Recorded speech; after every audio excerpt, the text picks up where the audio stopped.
Hello, beautiful souls, and happy full moon. Happy full moon. We're now officially in full moon in Leo energy, so I thought it was my mini dread's doing something strange.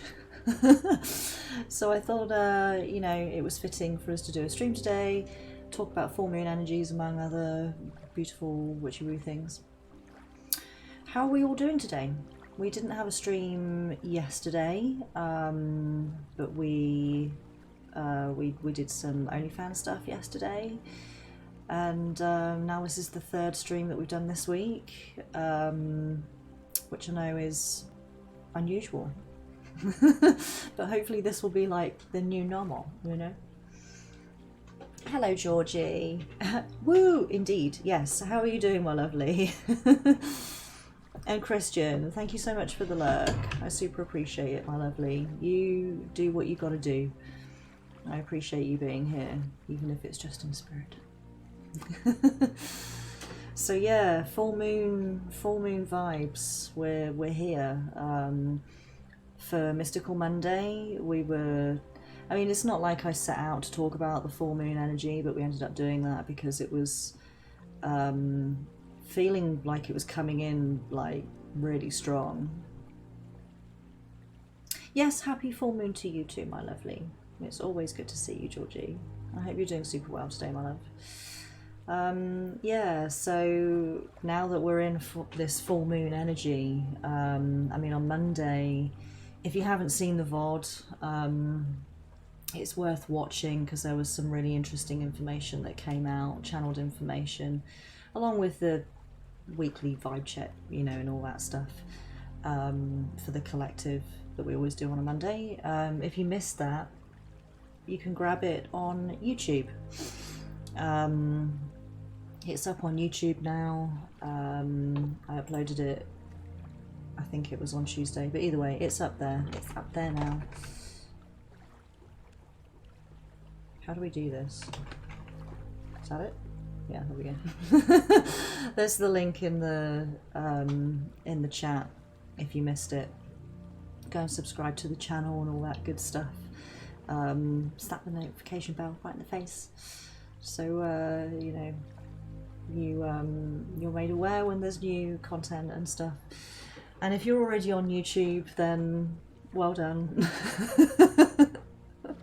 And thank you for being here. I super appreciate it.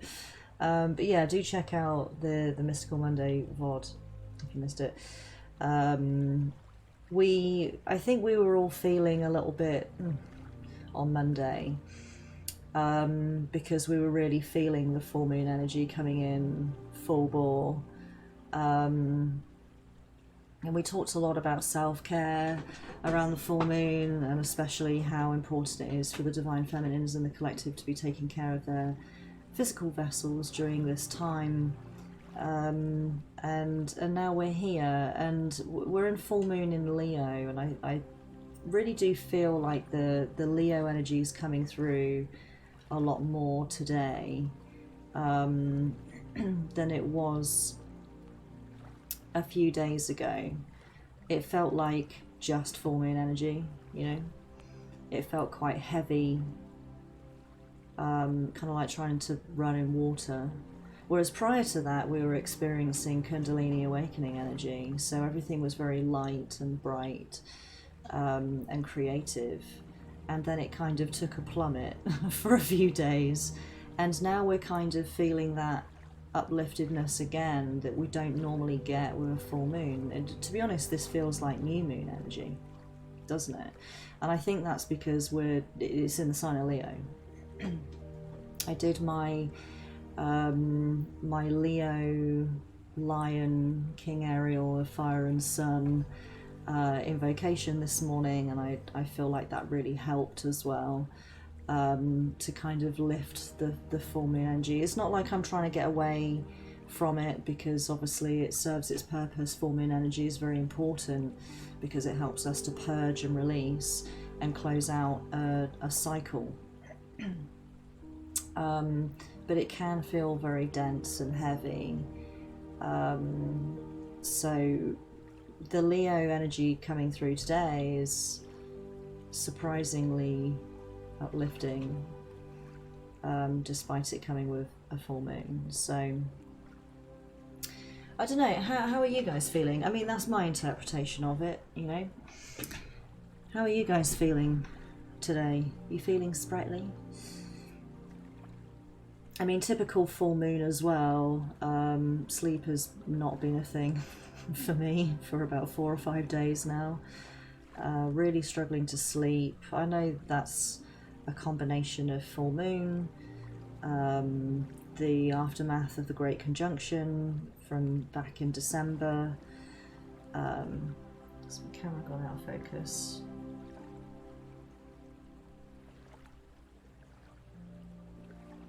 Has my camera gone out of focus, or is it just my eyes? Am I back? I can't tell.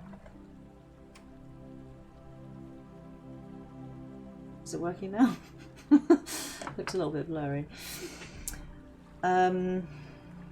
Yeah, the Great Conjunction aftermath kind of wiped the slate clean energetically, and now we're experiencing brand new energy that we've never experienced before. So that's really kind of tiring us out vibrationally, because we're readjusting to that, and our chakras are being realigned and reattuned to that frequency. I mean, full moon energy, we rarely are able to get a decent night's sleep anyway. You can see how tired I am. I didn't get any sleep last night, like none. It was like a long string of naps. So you have to forgive me, you guys, if I'm a little bit slow on the uptake today. I am running on fuck all sleep. But yeah, and then the Kundalini awakening energy, Kundalini activation energy that we experienced over the last couple of weeks, it's kind of waned off now. I feel like it was we were receiving light codes from Source to help us with that, and now we're kind of assimilating that, so it's sort of settled down a little bit. But around the new moon was when we started to receive these light codes, and energy was very high vibrational, like I was saying, you know, very creative, very light and airy, very, very creative. Many of us were drawing, creating art. I can't say that here on Twitch. There's things that I'd really like to discuss about that, but we're going to have to do it on OnlyFans. I can't do it here. We had a much higher sex drive, let's put it that way, over the last few weeks, and it's very much coincided with the full moon energy. Now, you know, divine feminines and divine masculines too, energetically are now purging, whereas the divine feminines are physically purging by having their period if you're on a natural cycle over the course of the full moon energy. So today, tomorrow, following day would, if you're on a natural cycle, is when you would expect to have your period. So naturally sex drive drops off around this time, so it's all slotted very neatly into place. Kundalini activation during the time that the divine feminines were ovulating, which is the new moon, gave us a couple of weeks to sort of play with that energy, and now it's dropping off with the full moon energy coming in. So it's been a really interesting few weeks at least, and that's something that I really want to discuss with you guys, but we can't do it here, so we will be doing that on OnlyFans. I'd like to say today, but I know how tired I normally am when I finish streaming, so it probably won't be today. I'd like to do it today. We'll see. We'll revisit this. We'll revisit this topic before we end today's stream here on Twitch, and see how I feel. But if that's hello Oz, how are you doing, my love? How's your morning been? Yeah, if that's the kind of stuff that, excuse me, you guys are interested in, then come and join OnlyFans. If we, like I say, if we don't stream there today, excuse me, it will definitely be this week. Certainly before, like, the end of Sunday comes around, the end of the week comes around. So if that's something you're interested in, Kundalini energy and having more confidence in your vessel, body positivity, spiritual sexual techniques and meditation and guidance, and speaking very candidly about sex in a non-egoic way, but talking about egoic sexual things in a non-egoic way, and maybe have questions, you just want a better sex life in general, that kind of stuff, then come and join us. Come and join us on OnlyFans. There's no porn over there. Just a little disclaimer. But come and join the Discord, and the link for OnlyFans is in there. If you're watching here on, oh my god, if you're watching this VOD right now on YouTube, then the link for the Discord is down below. If you're here live on Twitch, links in the chat. God damn. But yeah, that's something that I've been wanting to do for a little while now, is get back to streaming on OnlyFans, so that we can speak freely, and we can speak very candidly and bluntly about sex. It's not a dirty topic. There's a lot of spirituality to be found once you dig through the ego side of things, which is a thing that I want to do. So gotta do a Teams meeting thing. Oh, okay, lovely. Thank you for the lurk. I really appreciate that. Yeah, of course. No, that's fine, Georgie. Yeah, you do your thing, and when you come back, then I'll do your vibe check for you, my love. Oh, it's that girl again. Morning, my lovely. How you doing? How are you today? How's full moon in Leo energy treating you today, my love?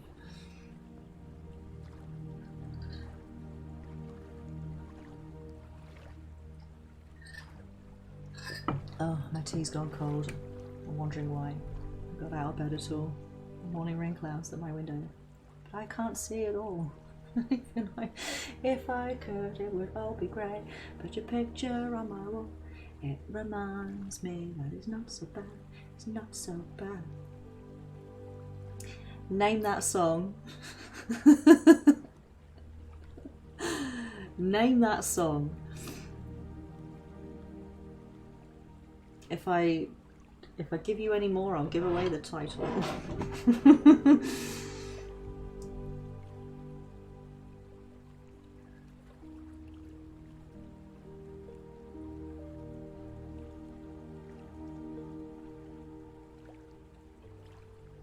Yes, that's the artist. You can have the points. 20 points to the lady in the front row. It's called Thank You. Because then the next bit is that really high note. Like, I want to thank you. And it's in Stan. Yeah, exactly. Yeah. Girl knows her songs.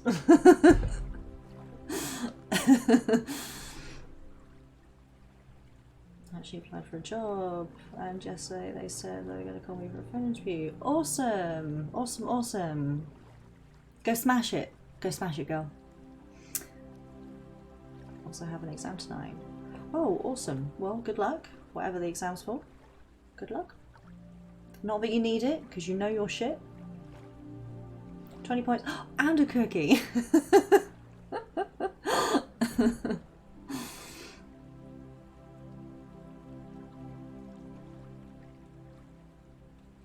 I'd eat the fuck out of a packet of cookies right now.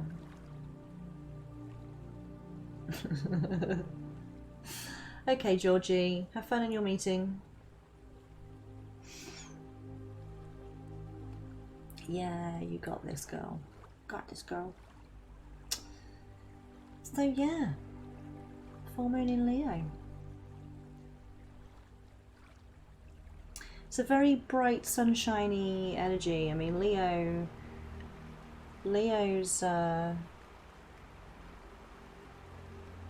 home sign is the sun.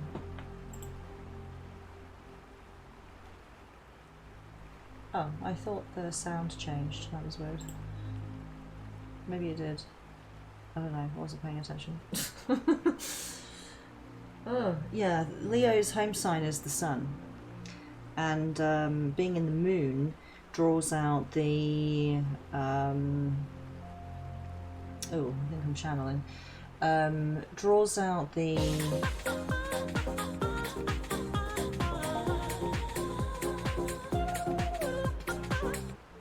Thank you, Oz, for gifting a sub to that girl.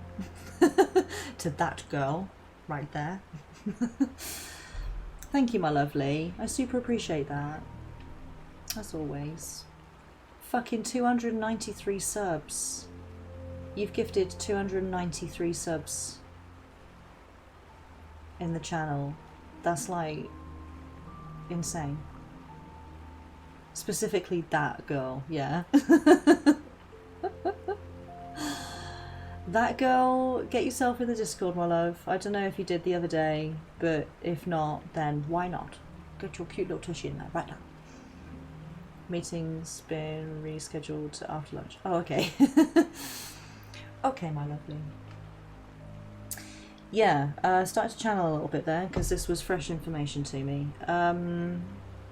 Yeah, now you can use the little cosmic teacup emoji as well as other chat emotes that are exclusive to this channel. What are we having? That girl, because it's rude, but it's not, because it's her name. So it means we can be rude and not feel guilty about it. We're being ego-y, that's what's going on. Yeah, that's it. Wave those emotes around like you just don't care. Like you care, but you don't. Yeah, when we experience full moon in Leo, we're experiencing the traits that we don't really see in Leo as much. Like what, I hear you ask? I honestly don't know. I think I just channeled that. But I'm fucking half asleep, so picking up channels is difficult right now. Woo, for harmless ego, yeah.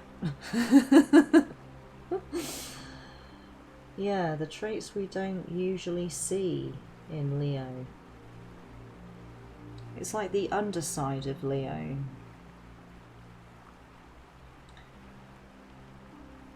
What's the underbelly of Leo? Yeah, see, now I'm applying my logical brain to it and it doesn't make any sense. Spirit just dangled the carrot a little bit there, I feel. Yeah, full moon in Leo. We're seeing almost it's the opposite, but it's not. It's the upside down. Yeah, annoying though, because I had it and then I lost it. Damn it.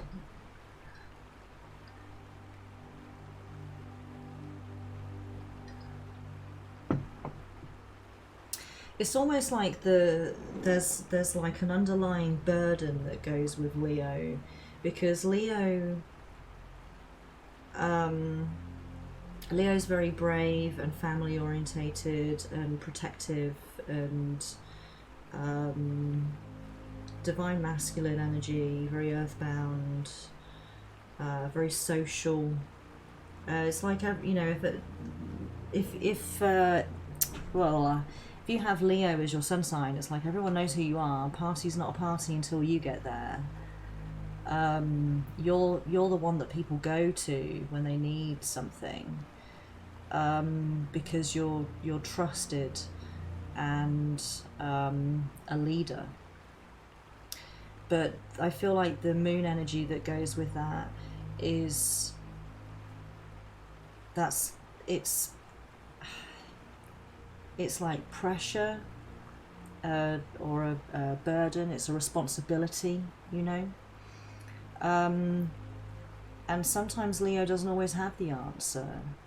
Sometimes Leo doesn't feel brave, but this is what these are the surface traits. So this is what people see.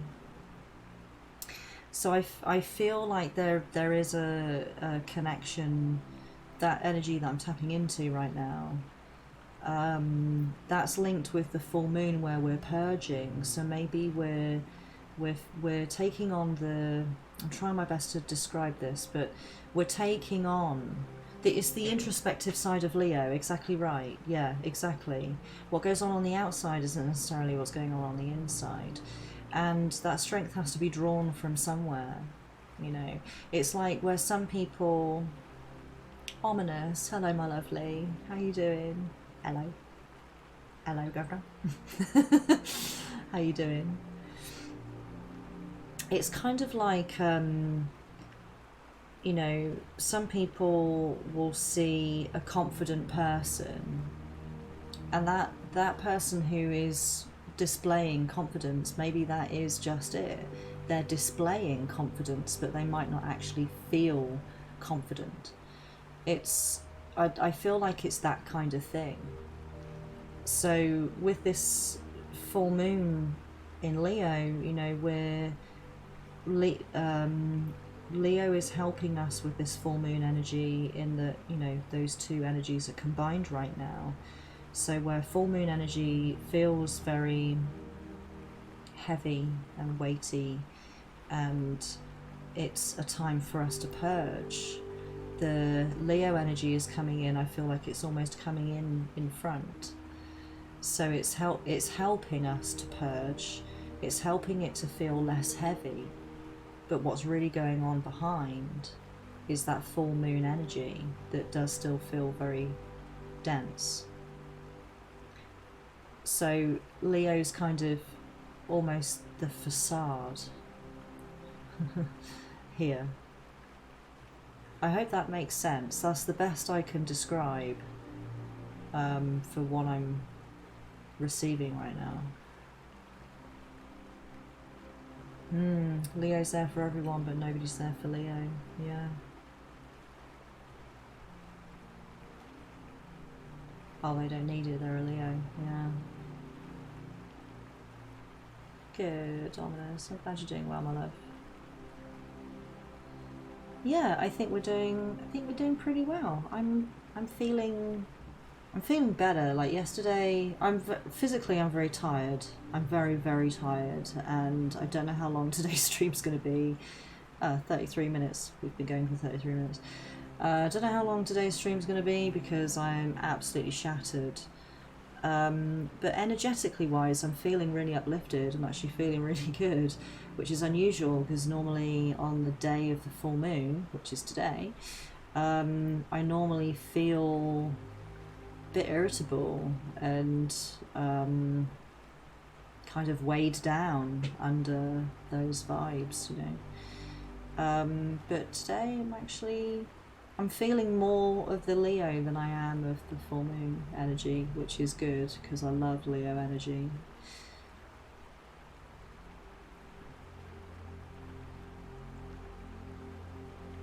Yeah, Georgie, let's do your vibe check, my lovely, whilst I'm awake.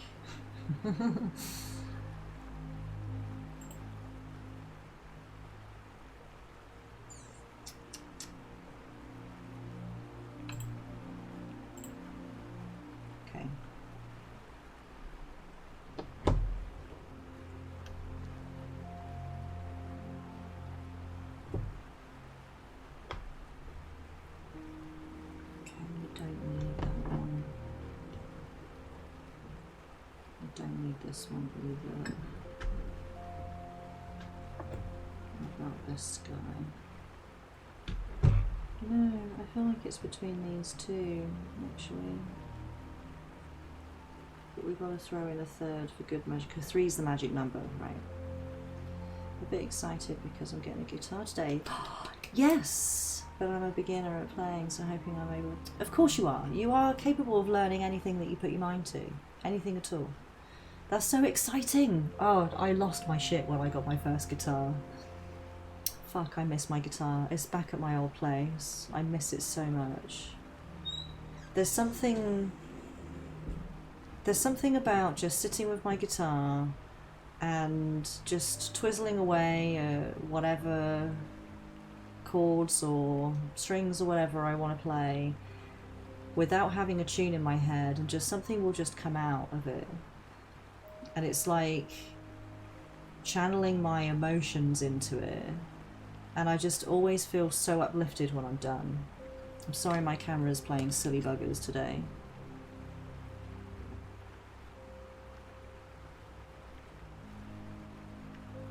I don't know why it's doing this.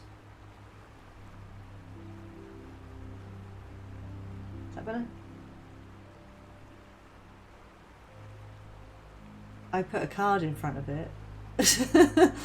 It keeps going out of focus. I think it's because I'm gesticulating a lot. I'm waving my hands around, so... Oh, you got yourself an Ibanez. Nice. Nice. Well, congratulations, and I really hope that you have fun learning to play. I guess you're going to learn tab, I guess. Most people do when they play electric guitar, but yeah, have fun with that, my lovely.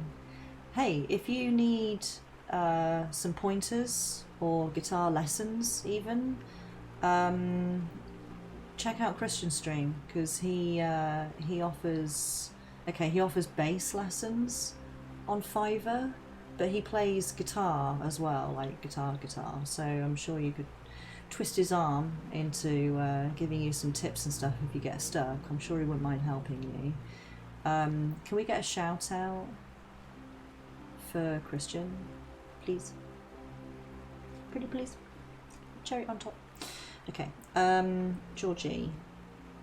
Right, I think we're going to go with these. I don't think you're going to choose that deck, but...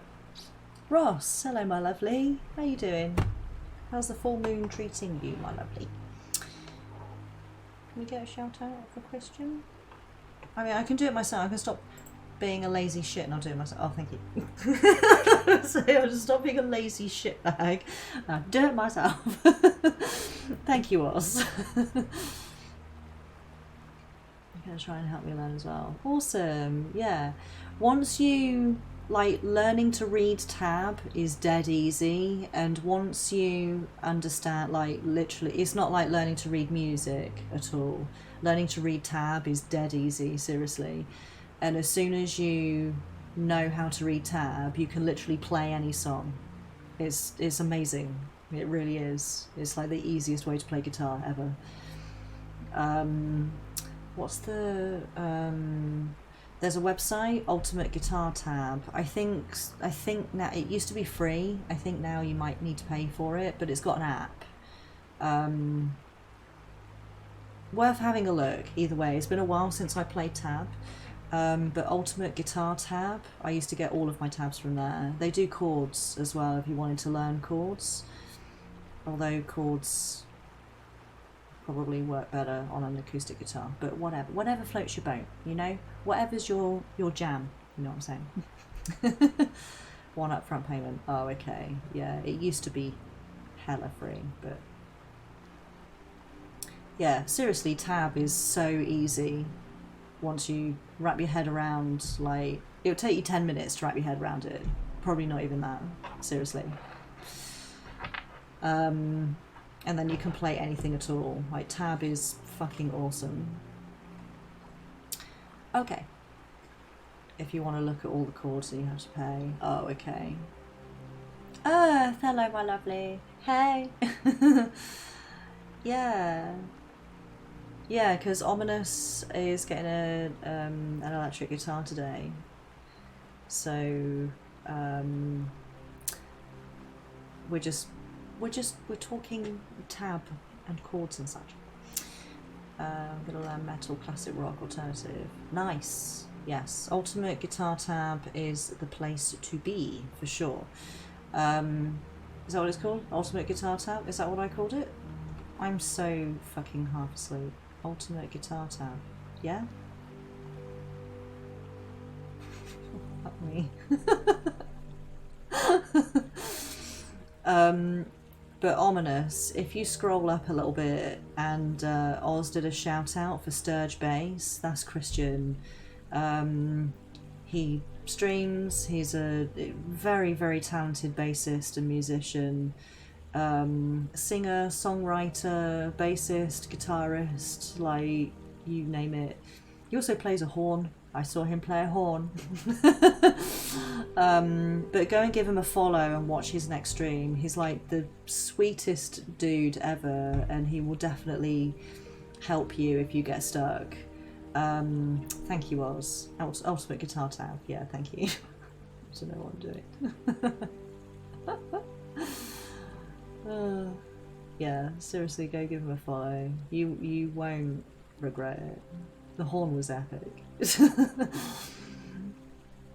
I'm glad you're feeling better, Ross, even, and Oz, but Ross. Some positive energy came my way. Good. Yeah, I'm doing well. I'm absolutely dog tired, so I don't know how long we'll be live for. I'm just not sleeping. Like the tiniest movement or noise woke me last night, and it took me about 3 hours to get to sleep in the first place. I was just led in bed, like just fucking laying there. I was trying to meditate, because meditation, when I'm like super tired, I always fall asleep in the middle of it, so I like trick myself sometimes into falling asleep by meditating, like laying in bed. But I couldn't do that because Lottie was making so much noise, and every time I started to really get somewhere with it, like she'd be all and getting all licky. Like she has a terrible habit of licking her feet, and she like she's deaf, so I guess she doesn't realise that she's making as much noise as she is. So, and because she's deaf, I can't just like be like, Lottie, stop it. She can't hear me, so I have to get out of bed and like poke her. Stop it. Get back into bed. So yeah, it took me forever to fall asleep, so I'm fucking knackered. And then I think I woke up like every hour. Every time I woke up I checked the clock and it was like the following hour, so I don't think I really got into REM sleep even. So I'm tired. But energetically I'm doing really well. I'm really soaking up the Leo energy that's come with the full moon today, so feels good. Feels 50% good and 50% tired. Right, Georgie. Okay, Georgie, please pick a deck. 1, 2 or 3. Let's make this a peace symbol, not an anarchy symbol. Yes, 1, 2 or 3.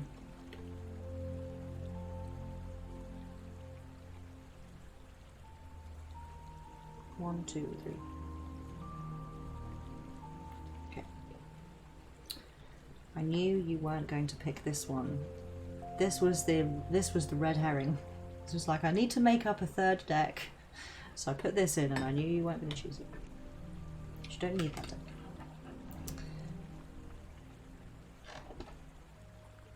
Lockdown has me drained. Yeah, well, I mean, no, it's not the lockdown that has you drained. Like, we create our own reality, right? I mean, you can blame it on that if you want to, but it's not that has you drained. It's you. You're draining yourself. No way, Jose. Ross, if you want a reading, you know what to do. Use your channel points on a vibe check reading. I can do that for you, no problem. Oh, okay.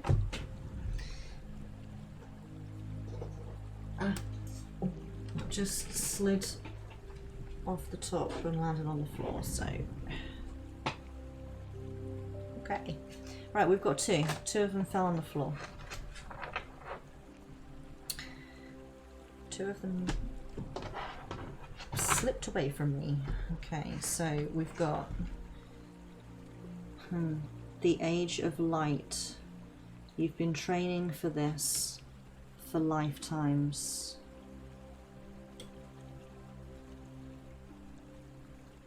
Look at that beautiful auric field, like right where my finger is. There's like that rainbow prism. I see that as being all the chakras moving into alignment from root to crown. You're being asked to meditate here to be put in touch with what it is that you've been training for, exactly. There's this perfect symbiotic relationship between body, mind, and energy.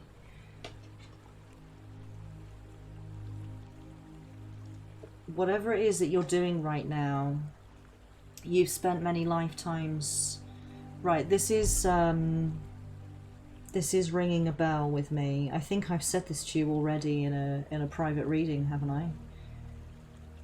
That you've spent many lifetimes leading up to this one. No, that's not true. Because you still have free will, right? So you could still shirk your responsibility.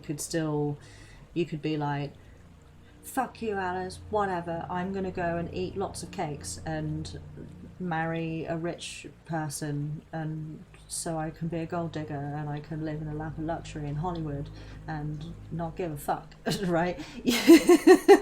You could just be like, fucking whatever. But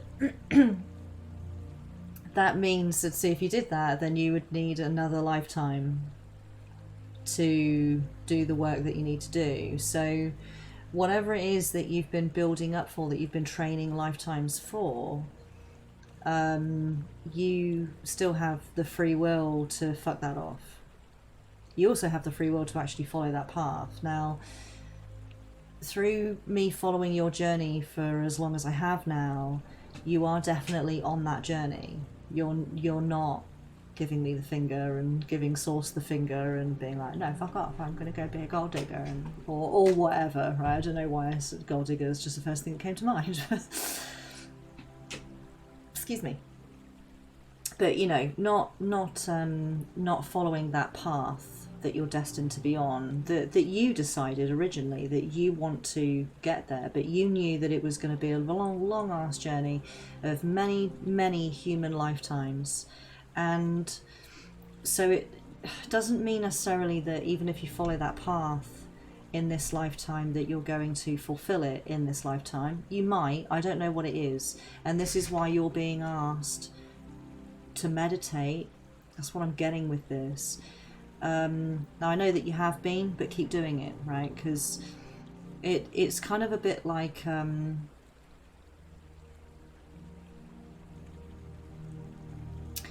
can't remember who said it. It's a bit like the Matrix, where no, it's not the Matrix. It's iRobot, where the information is, like, the answer is there, but you need to ask the right question, and you haven't been asking the right question to get that information. It's not that you've been meditating wrong. I'm not saying that at all. It's just to answer this question, right? That you've been training for this for lifetimes. Like, what's this? What's the ultimate goal that you set yourself? You need to be asking the right question. And you wouldn't have been asking the right question if you weren't even aware of it, right? So now that you are, when you meditate, you can be asking your guides, you can be asking Source, you can be asking your animal spirit guides or whoever. You can be asking, what was the ultimate goal here? Am I on track? Am I on the right path? You are, but you can ask that.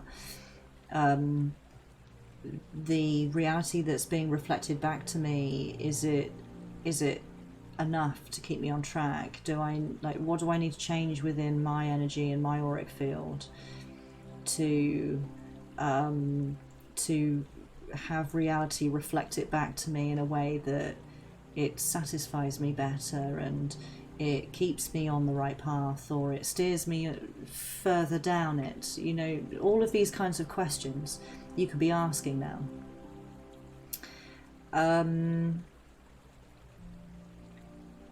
And be aware that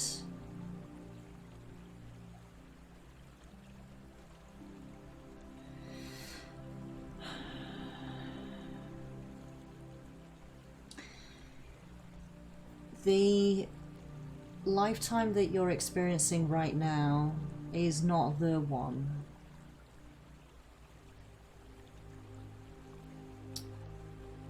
Okay, right, what I'm trying to translate the light code here, but what I'm getting is that actually how many lifetimes you have left before you reach Neo status is, you know, like resetting the Matrix status. You're already Neo. I'll correct myself there. Right, you're already Neo. You're already the one. But how many lifetimes you have left to go until you get there is irrelevant. Because you as a soul, you don't care about that. Your higher self, you don't care about that. You'll go through as many lifetimes as you need to. And I'm also hearing that you can reach that point whenever you choose.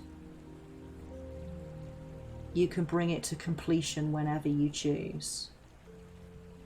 So if you choose it today and your energy is in alignment with that, it can end today. I don't mean your life, but you can reach that ultimate goal whenever you choose. That's what I'm hearing.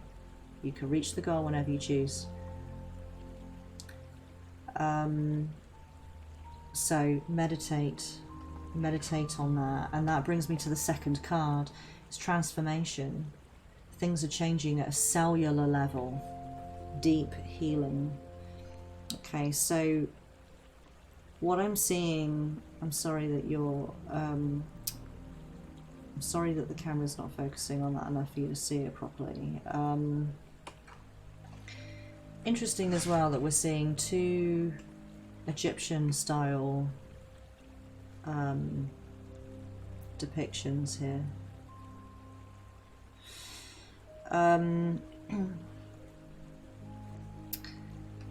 The Great Conjunction has changed us all at a cellular level because it's hailed the new world order, the new energy field, frequency, I don't know what the right word is to use, because it's all so new and we haven't married up the right language to describe it just yet because we're still settling in on it. But it's changed us all at a cellular level, which, just side note, this is why they're handing out the vaccine right now for COVID, because they want to counteract that cellular change. Just saying, I'm not telling anyone what to do, but I certainly will not be taking the vaccine because I want the cellular change, because it's what Mother Nature intended, it's what Source and the universe intended, and taking the vaccine will reverse it and we will go back to sleep. So just putting that out there. But things are changing on a cellular level. Deep healing, right. The Great Conjunction has brought about new light codes, new, right? And for you, Georgie,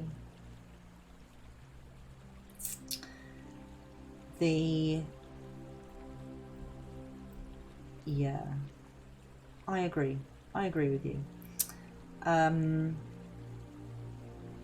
Although you in particular, I think this is, thank you, this is why you caught COVID, This is why you had it and why you survived it. Because now you don't need the vaccination, because your body has built up its own immune system to the virus now, so you don't need the vaccine. You've already been sick, right? This was divinely planned for you. What I'm seeing is that what I'm seeing is like a timeline, and it's the timeline of your soul. It's not the timeline of Georgie, right? It's the energy and the essence that is you. And what I'm seeing is this long string of human lives, maybe not all human, but earthbound lives that have led you to where we're at right now. And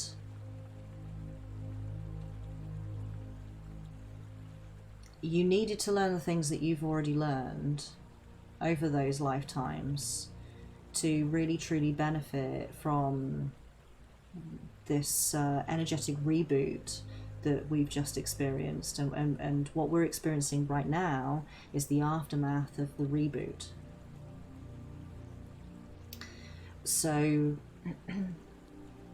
we're still settling into it, and you still have things to learn, just like the rest of us. So you still have things to learn, and you need to kind of regain your balance and alignment with this new energy. And it's meditation and being in contact with your guides and with Source that you're going to find it a lot easier to do that now. Things are going to move a lot faster for you. And I'm not talking about within the physical at all, but what you can be doing as you travel is keep checking in with your physical reality, because it is a direct reflection of what's going on within you. So you can use the physical reality as a way to keep tabs on your progress. If it's all going to shit, then you know that's because there's something going on in here that's not right. It's all gone to shit in here. I don't think that's going to happen, but just for example, yeah, you can gauge it, your progress, and where you're at, what's going on with your equilibrium. So I know that was a lot of information, and it was a bit like, Neo, you are the one. But I hope that helps you. I hope it makes sense and serves you. I mean, just seriously get your witchy woo on and just meditate as often as possible. I would almost be inclined to spend more time meditating than doing fucking anything else. Because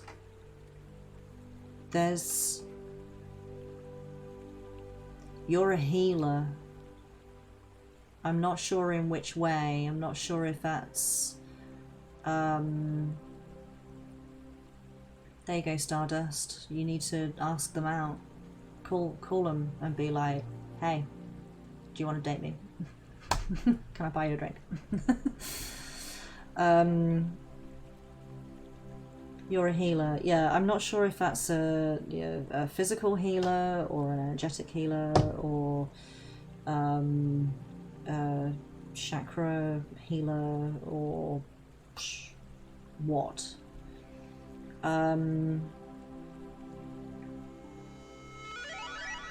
777, the soul number. Thank you so much, Georgie. You didn't have to do that, my lovely. That was very kind. Thank you. I like to do Reiki. Okay, so chakra realignment, clearing out energetic blockages. Either way, right, you're a healer. Whether Reiki's your calling or something else, this is a way for you to channel your healing ability. But you are definitely a healer. Your solar plexus and heart chakra are fucking uber aligned and open. I don't know about the rest of it.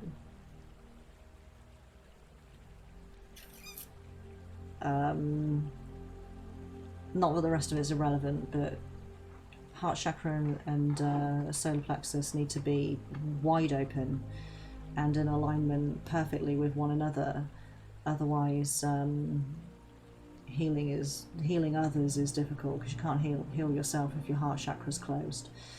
But you've done a lot of work, so yeah, I feel like I could carry on, honestly, but I think the main gist is right there in those two cards. So I hope that serves you well, my love. I really do. You've got an incredible journey. You really do. Ominous. Thank you so much for donating £10. That's so generous. Thank you, my lovely. I couldn't read that. Something about a reading. The text was way too small. I would love a reading if you don't mind whenever you get a chance. Please continue, whoever else comes first. Oh, bless you. No, I believe you're next. Ominous. I want to meditate my butt off. Yes, do it. Do it until your butt comes clean off.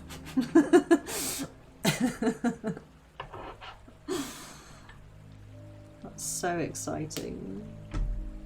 Fridian! Hello, my lovely. How are you doing?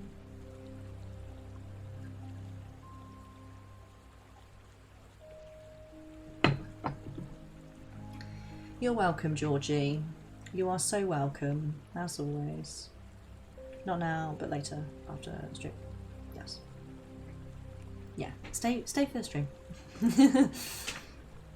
Just Georgie's butt just like float off into the ether. I see her butt just go like, oh, she's meditating.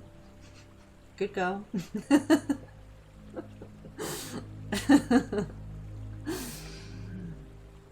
Bingers, hello my lovely, how you doing?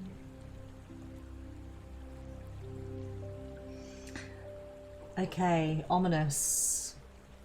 You, my lovely, with a £10 donation, has given you a full reading, so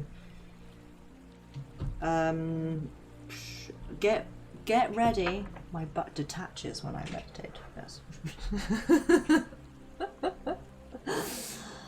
So yeah, settle in. We're going to do a full reading now for Ominous. Are you ready?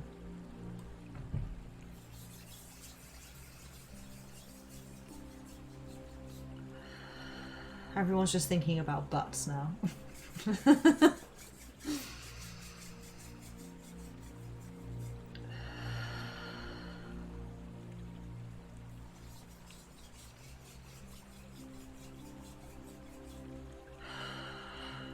Okay.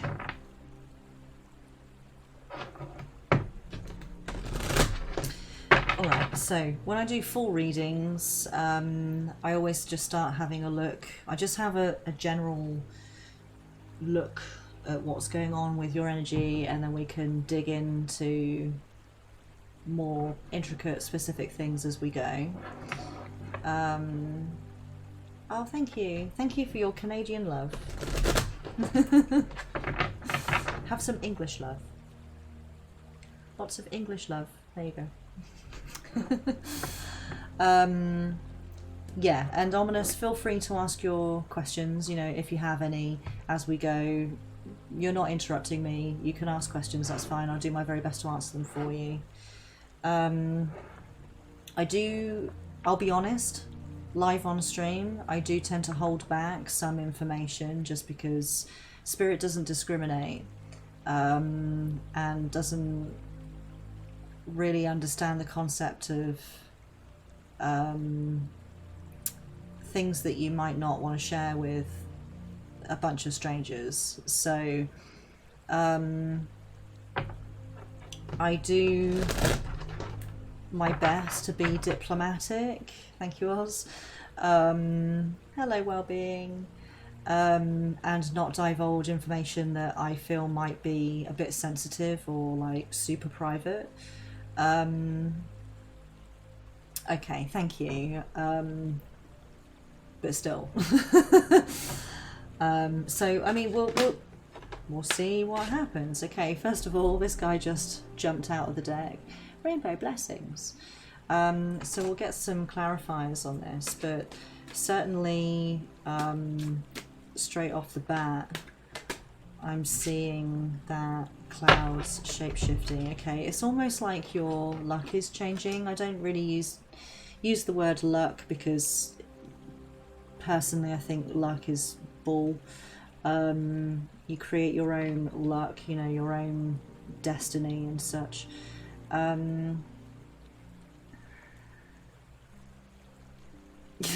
So, yeah, right. This is why I don't use tarot on stream, because it's a bit like overkill.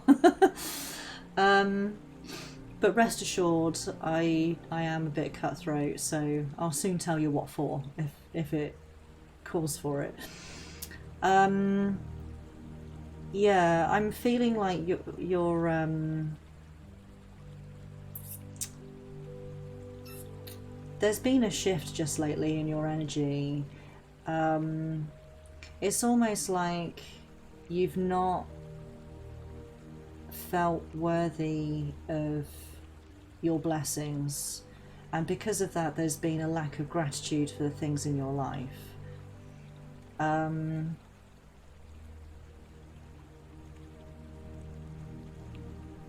you've lost things because of that. But I feel like this is right now.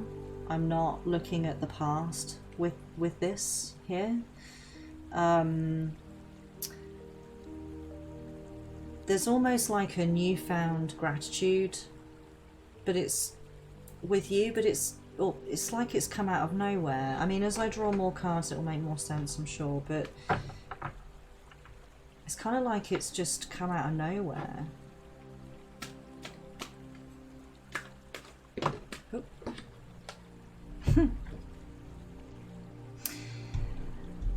I had a feeling that this was going to come out. Lotus flower unfoldment. Yeah. Okay, over the last couple of weeks, okay.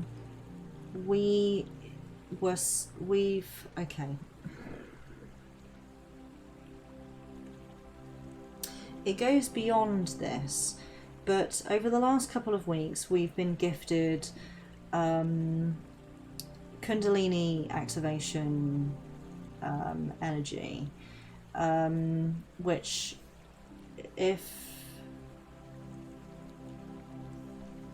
oh really, Bing? Oh really? Wow. Go and Bing, side note, go and have a look at the spiritual elements and interpretation and meaning of the lotus, because Spirit's talking to you, which is why you came into this stream right now in time to see Ominous's reading, because this card was destined to come up and Spirit knew that you would see it, and then I would tell you to go and look it up. And that's what you need to know what it means. Okay, ominous. Kundalini activation energy. Okay, what this means is I'm going to start from scratch, right? Stop me if you already know what I'm talking about, but I'm just going to describe it as if you don't know what I'm talking about, right? So stop me if you do. The physical vessel, the physical body, has 7 chakras, one of which is the sacral chakra, which is where all of your sexual creative energy comes from, and it resides around just above the pubic bone, and it's wedged between 2 other chakras, one being your root chakra, which is right at the very bottom of your body, and you're fine. You're fine. And your solar plexus, which is where your soul resides. So the sacral chakra, we've recently been receiving, since the new moon, which was a couple of weeks ago, we've been receiving very strong Kundalini activation energy, sacral chakra awakening energy, which helps us to be more creative. And I don't mean like drawing some stuff or making a sculpture or whatever. I mean, as a soul, you are a creative being. Everything that you do is creative. Your job as a soul is to create. And whilst we're stuffed into these little meat wagons, it's hard for us to create because we don't have that, I'm just going to will something into existence. I mean, we do, but it's filtered through this physical reality. So a lot of us have forgotten that we're able to do that. So when we are gifted this kind of energy to awaken the sacral chakra, it puts us back in touch with that energy. Oh, itchy nose. Right, so that's where this is coming from here, rainbow blessings. Now,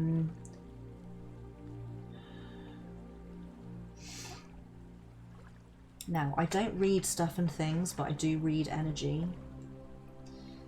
And what I'm seeing with you, my love, is you've been feeling really insecure. Your energy has been very low vibrational. You've been lost, like you don't really know what to do with yourself for a long time, for like a year or so, maybe longer, maybe even your whole life. But I'm just talking about around now, you know, generally speaking, like the last 6 months or so.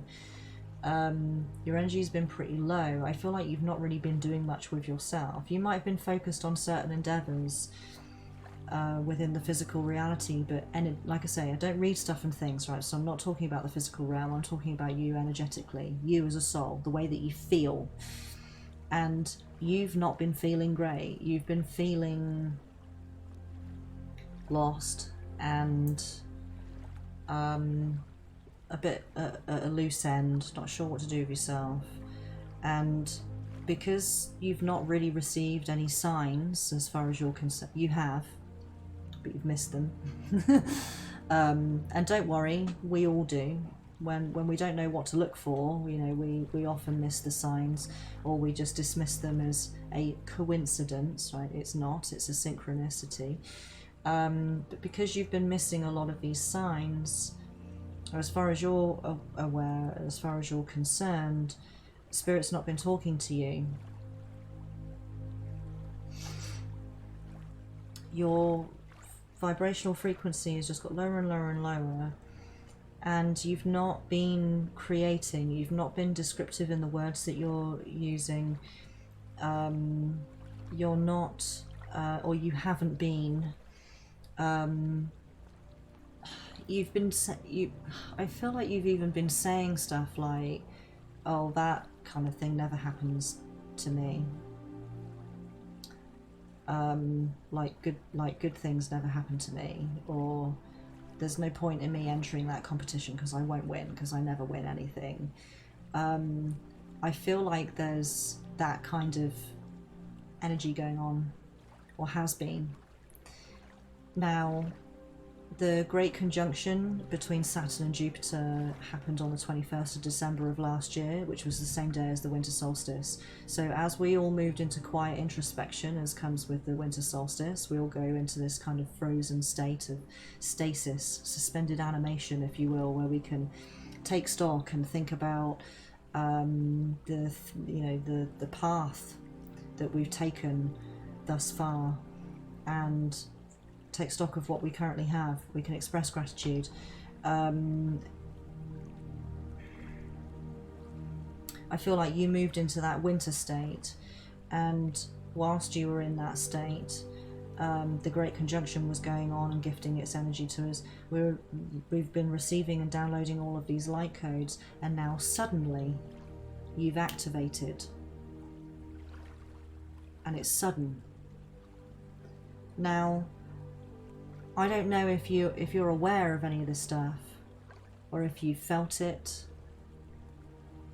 I don't think it was you just one day recently you just got out of bed one morning and were like, oh shit, I feel totally different. I don't think it's quite as black and white as that. But when I read energy, I'm reading your aura, I'm reading your chakras, I'm reading your energetic imprint on this reality, and what I see is it's just being activated. Like you were the lotus. The lotus flower spends up to 7 years in the murky depths of the pond or the lake as a seedling, and it takes years for it to reach the surface so it can finally blossom. And I feel like you have finally reached the surface so that you can unfold and blossom. So the good news is you finally made it.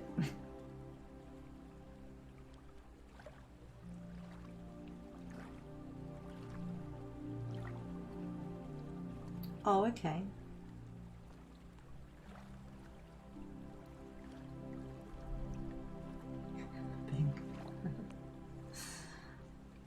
It's brought out more positive feelings now. Okay. What I will say, off the back of what you just said, I'm going to dip into this deck because I think this is what you need right now. But just be aware that people, stuff and things do not bring happiness. And if you're feeling happier and you're recognizing that it's something external to you that's triggered it, be aware that those positive feelings are coming from you. They're not coming because of that person, if that makes sense. And the reason I say this is because if that person's no longer, your happiness shouldn't go with them. You have 100% control over how you feel. You do not have any control at all over anything outside of yourself, over other people, situations, the way a situation may unfold. You have no control over that, but you do have 100% control over yourself, your action, your speech, and the way that you feel. You do have control over that. So that's great that you've been feeling this positive boost, but it's down to all the things I was just talking about. It's not down to the fact that somebody is in your life now that they weren't prior. Do you see? That was just the catalyst, and that's something that you're recognizing as, oh, I feel better now that this person's around. Did we just use the same word? Catalyst. Yeah, Oz? My fucking mind reader? Yeah, that person's the catalyst for that positivity, but the positive feeling is coming from you.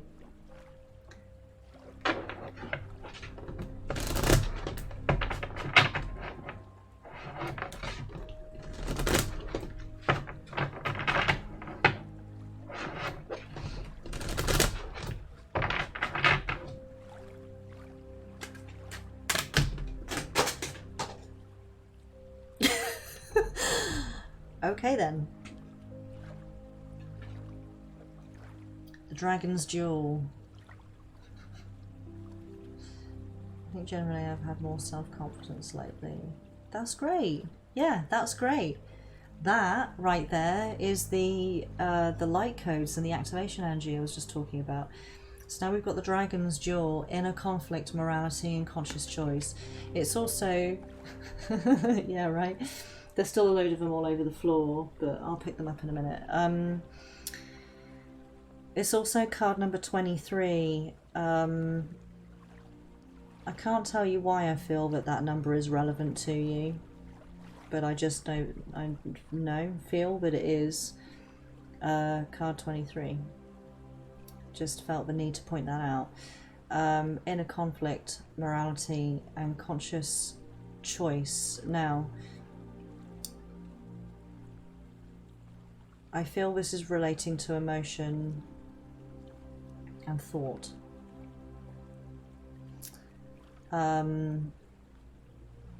It's echoing my words a little with that conscious choice, because I just said you have 100% control over how you feel. How you feel is a conscious decision. People like to argue with me about that, but it's true. It is absolutely true. Now, out of 5 cards that landed on the floor, only one of them is upright, so that's your card right there.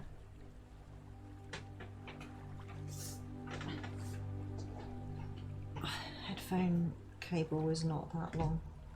Nearly yanked my ear clean off my face.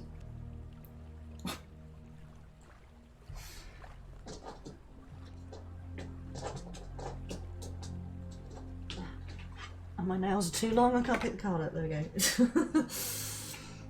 Right. I'm stuck. Ah, why am I stuck? What am I stuck on? God damn it. Stop. Getting stuck. I'm still stuck. I'm still stuck. Why am I stuck? Fucking hell.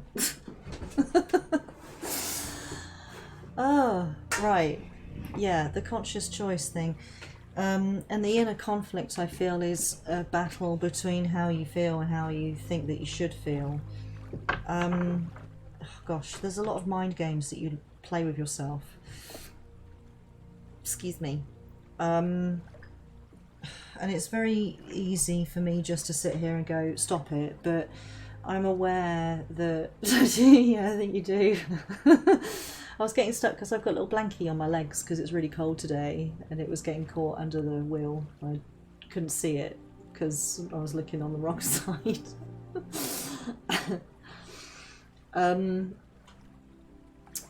Yeah, ominous.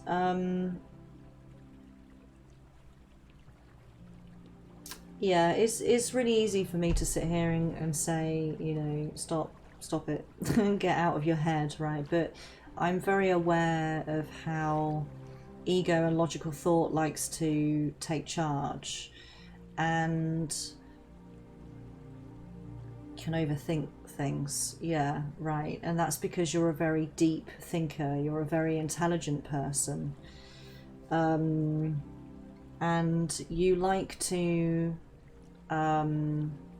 to plan and I feel have all of the facts before you make a decision. You're a bit Libran, actually, when it comes to decision making. I feel you need to have all of the facts and information before you move forward, and in a lot of ways that's great because it means that when you do make a decision you don't shift on it, you stick to it, because you know that you've gone through all of the different scenarios. But the downside to this is that you spend a lot of time on this stuff and you get so lost in your own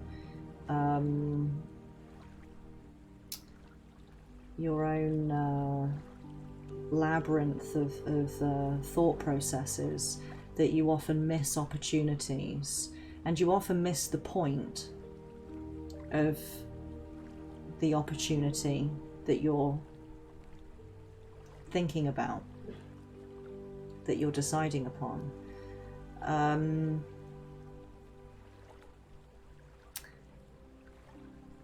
The way to kind of overcome this is to start behaving like Spirit does. And I say this because Spirit doesn't have a brain, it doesn't have that kind of logical thought. Not to say that it is illogical, because that's not true either. But it's somewhere in between. It it just is, and it flows, and it presents opportunity, and it takes opportunity, and then the next opportunity comes up and it takes that, and it just flows into itself, and we can learn a lot from that nature. When we are constantly in our heads, sat thinking, toing and froing, umming and ahhing, we're not living. We're winding ourselves up. And with that, you know, it becomes very heavy. We start to feel insecure. We start to feel unhappy because we're not living. We're just thinking all the time, dissecting everything. So I feel that Spirit's brought this up because it wants you to find balance.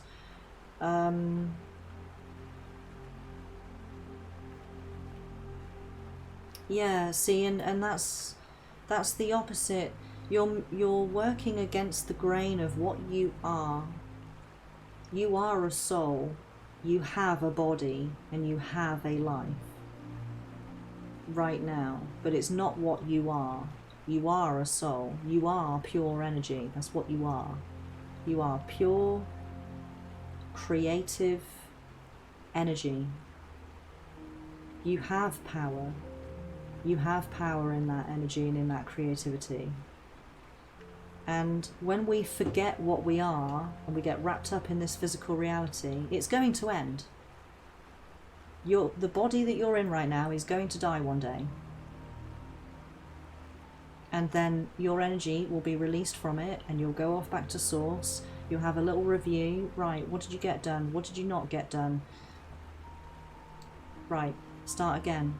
And you'll come back. You'll have another life. And you've been doing this over and over and over, and you will continue to do it until you get it right. and I say this very bluntly because I feel like you're missing out on the true essence of what you are. You are energy, and therefore you are emotion. That's what you are. The only thing that's really truly real is how you feel. Now think about that. How do you experience stuff? It's how you feel about it, right? That's how you experience it, isn't it? You don't experience things any other way. It's only how you feel about it emotionally, isn't it?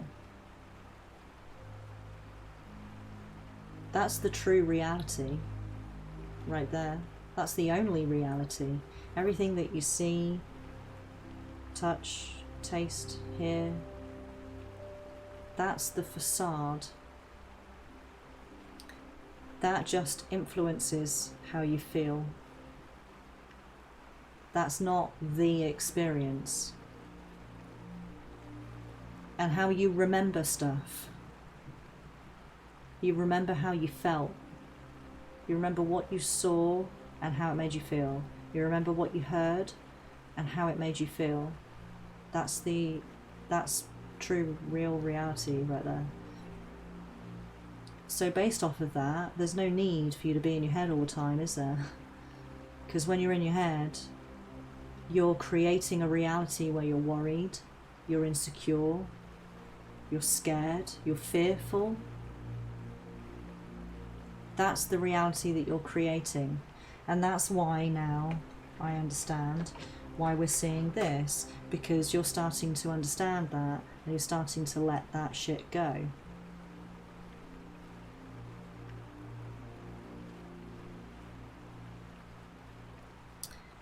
It's shifting. You're shifting into yourself and your true spectrum, and therefore unfolding into your true nature. And Spirit wants you to get out of your head. So the other card that fell on the floor is card number 1, the High Lady of Love and Compassion, Reverence, Kindness and Consideration. So this is shadow work. This is something that you need to work through, right? To overcome this stuff, this is what you need to be doing. Tapping into divine feminine energy. Now, I'm not asking you to become female if you are otherwise. Spirit is wanting you to tap into divine feminine energy, which is fire and earth.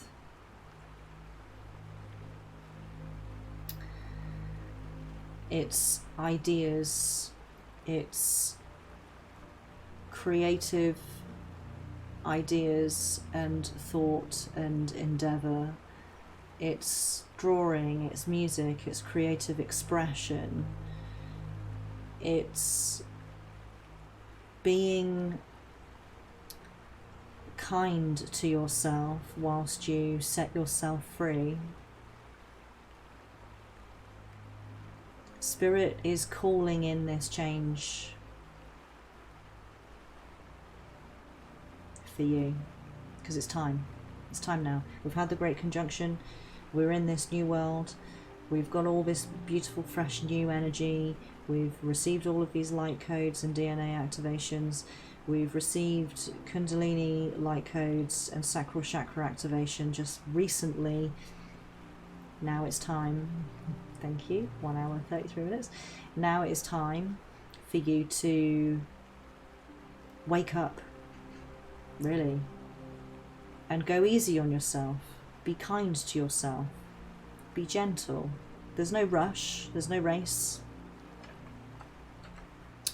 So I hope that makes sense. I'm gonna keep going here with a different deck.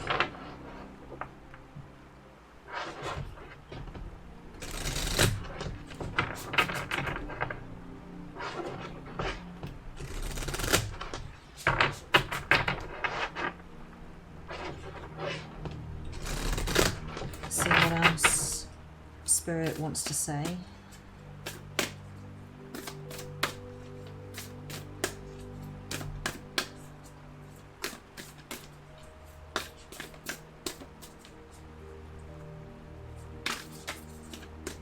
That's good. That's good. That means you're receiving the right messages. Okay, so we've got fixed moon. Hold your vision.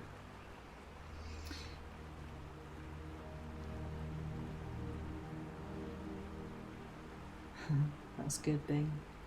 This is quite often the case. I mean, we're all one. So where Ominous is right now in their journey, we've all been there, or we're there now, or we're about to be there. We're all one. We're not the same, but we're all one. So quite often, listening in on each other's readings helps us individually. And there'll always be messages that are for the person I'm reading for, but also for other people as well. And we've always observed with these streams, when I do live readings like this, like full readings, that people will show up at just the right time to hear just the right stuff. Hey Gem, right? Gem's just shown up, so maybe there's something that I'm about to talk about, that I'm about to channel, that Gem needs to hear, and that's why Gem just showed up right now. You know, we've been observed, just to use you as an example, Gem. I know you just got here, my love. How you doing? But you always, divine timing is always at play, and you will always show up at just the right time. Yay, I'm an example. Yes. In this particular case, yes.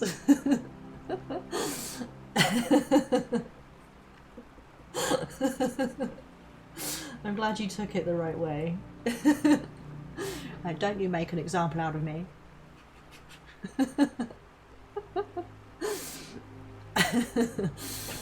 Oh dear. So, Ominous, right? Hold the vision. Now, usually this card refers to like a dream or an ambition or something that you might have, but I feel in this particular case it's actually what we've just been talking about for you, that being in your head all the time is actively depriving you of having fun and finding yourself and learning things about yourself and the world around you, not just the physical world, more specifically the energetic world. You've missed out already on so much, but you may have missed those opportunities as and when, but they will still keep coming back around. If there's something that's meant for you, you can't miss it.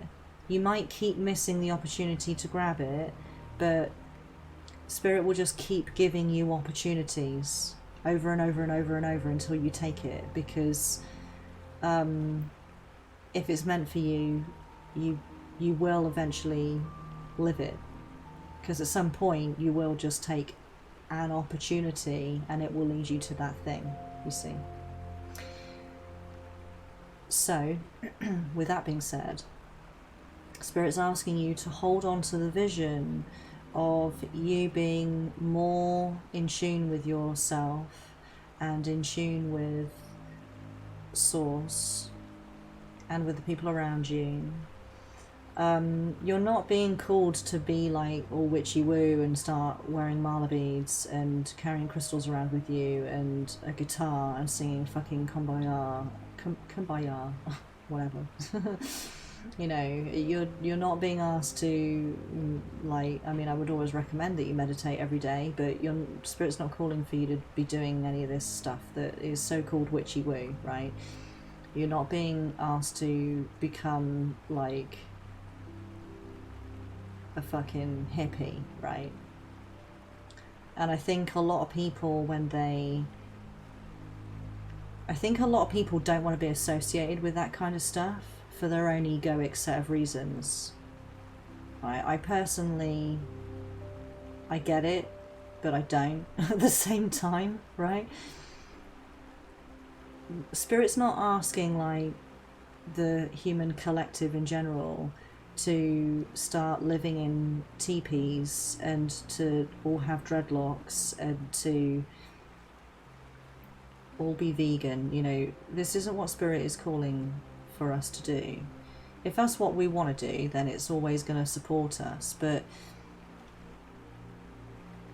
what it's asking for us to do, and what it keeps giving us opportunities for, is for us to become more connected to ourselves, is to be consciously aware of the energy and magic that surrounds us. It's in the air, it's everywhere. It's in every object you touch. It's what makes up this physical reality. It's what your body is made of. And it's what you are. You are the true essence of that energy. And Source just wants us to be in tune with that again, in alignment, to be vibrating at the same frequency as it, so that we can create as we see fit, so we can be connected to one another consciously, so we can truly know unconditional love for ourselves and for each other and for animals and for other life and for everything that we are surrounded by and with. And when you're stuck in your head and you're locked in logical thought, you deny yourself this stuff. You deny yourself your true nature. And this is why people become unhappy. This is why people become depressed. This is why people commit suicide. This is why people don't get out of bed in the morning.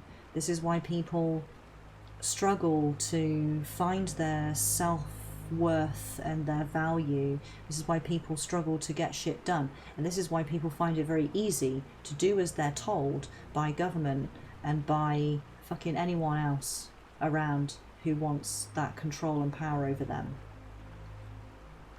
This is what turns us into subservient slaves. There is a balance that needs to be struck between being logical, which is what keeps us alive, and being a bit whimsical.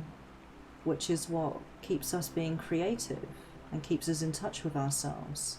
Spirit wants a balance between these things. So right now, Ominous, you're being asked to hold that vision. Hold your vision of what your best self looks like. How do you want to feel all the time? How do you want to feel? What do you want your experiences to be? And it goes beyond the physical world. Yeah, it'll be great to have lots of money and to live in a big cushy house and have a nice car sat in the driveway and, you know, not have to work, like all that stuff, you know, would be great. And anyone would be happy to have that stuff, right? But this isn't what we're here for. We're here for all the things I just described. So what does that look like to you? How do you want to feel every day? What are the things that you want to experience when it comes to your emotional self? You need to decide and tell Source and hold the vision. That's how you tell it, is by constantly thinking about it. The more often you think about the things that you want, the more likely and quicker you will receive them.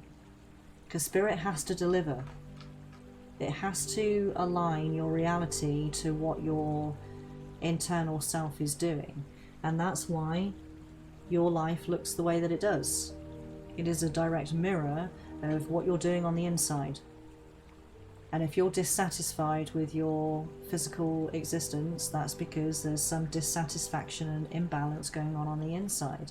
So once you see to that, and you hold that vision of what you want it to be, the physical reality will realign to accommodate that.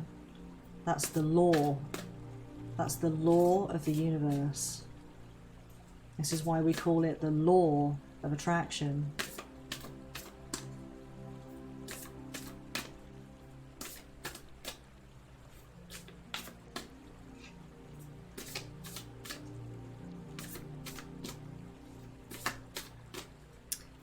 See if there's anything else to come from this deck. Yes, there is.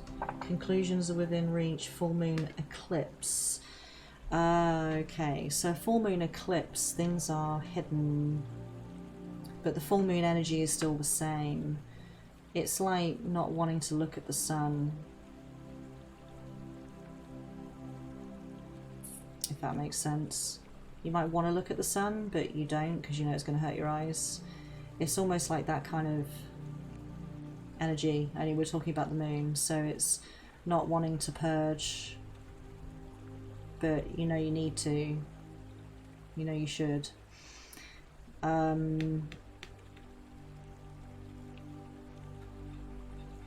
Fitting as well, because we are experiencing full moon energy right now. We're in full moon in Leo. And actually this moon is looking very orangey and yellow, which are the colours that are associated with Leo. Conclusions are within reach. Okay, so hold on, right? Hold on to this vision that we keep talking about.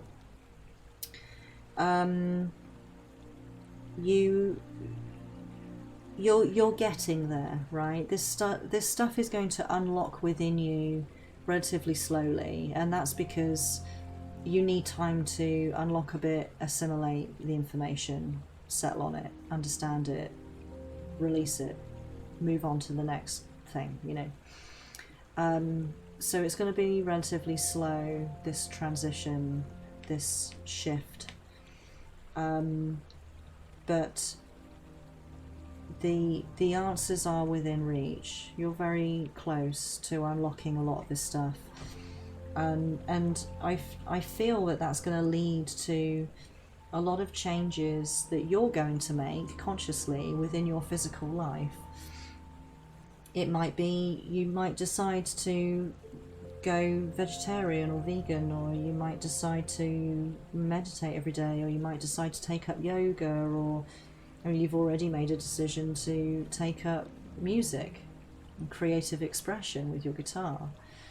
You might decide to start dressing differently, or you might decide to start studying Buddhism and wear mala beads, you know. That I feel like there's a change in lifestyle that you're going to make based off of these revelations that you're having and are going to have about yourself. Keeping the motivation is my struggle. I feel like I know what I need to do, but not quite how to begin the process and keep it going. Yeah, I can relate to this. It's gradual, my lovely. You just indulge in it when the motivation's there, and when it's not, you focus on things that bring you joy. Not necessarily comfort, but joy. And I say that because some people find comfort in drugs or drinking or very egoic, what's the word? Very deconstructive sort of behaviour. Destructive behaviour.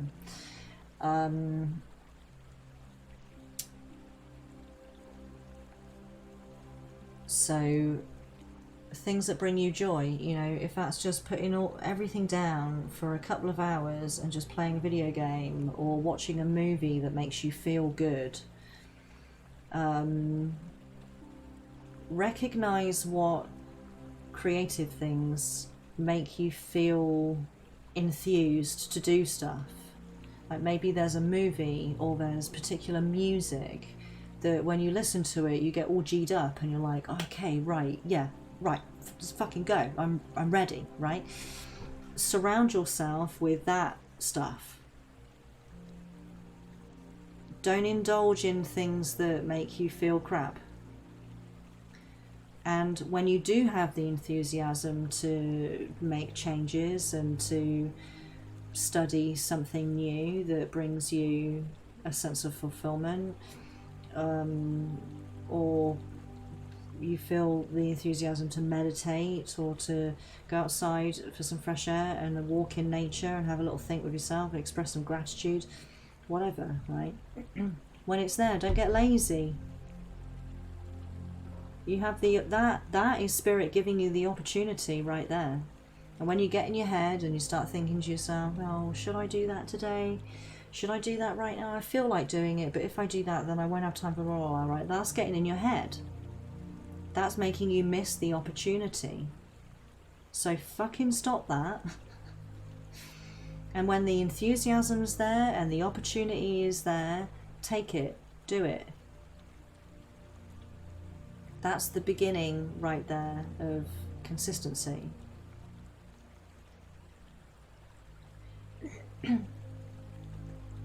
Yeah, be in the now, be in the moment. Fuck what's going on in the future. Your future is determined by your now.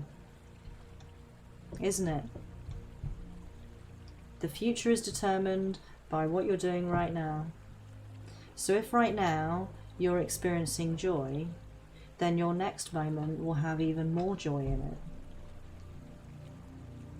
If right now you're experiencing anger, your next moment is probably going to have frustration and sadness in it. And now let's say the anger moment has passed and now you're in the frustration and sadness moment. What's the next stage after that? The next moment is going to be quiet introspection. So now you're in quiet introspection. What comes next? That's your choice, right? That could be joy. So if joy is in your now, then next will be more joy. Now you're experiencing more joy. What's next? More joy. Do you see? There's a natural order to things. Yeah, it does. It snowballs. And snowballs is usually referred to as a negative term, but we're using it in a positive way. If you want to build a snowman, you need a big fucking snowball, right? So think about what your now is and know that the next moment is going to be based off of your now, emotionally. Okay, so I'm going to wrap this up because I feel like that's enough information, and if I give you anything more, I feel like I'm going to overload you. Because I know this is a lot. This is a lot, so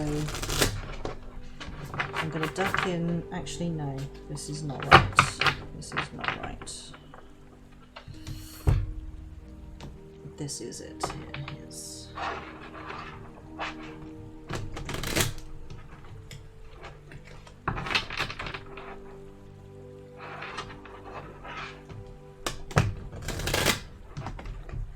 I can't shuffle today. What's wrong with my fingers?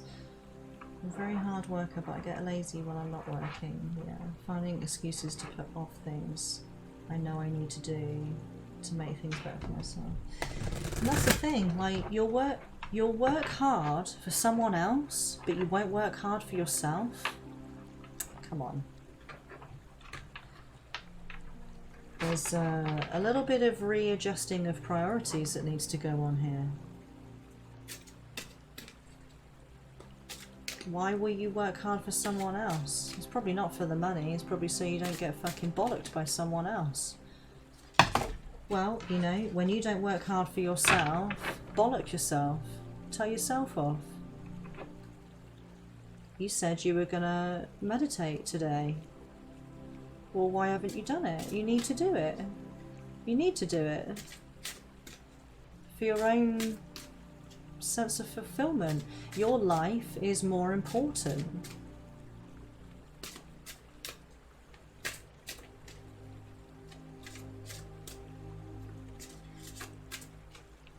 What's life if not self-improvement? Yeah, exactly, Jen.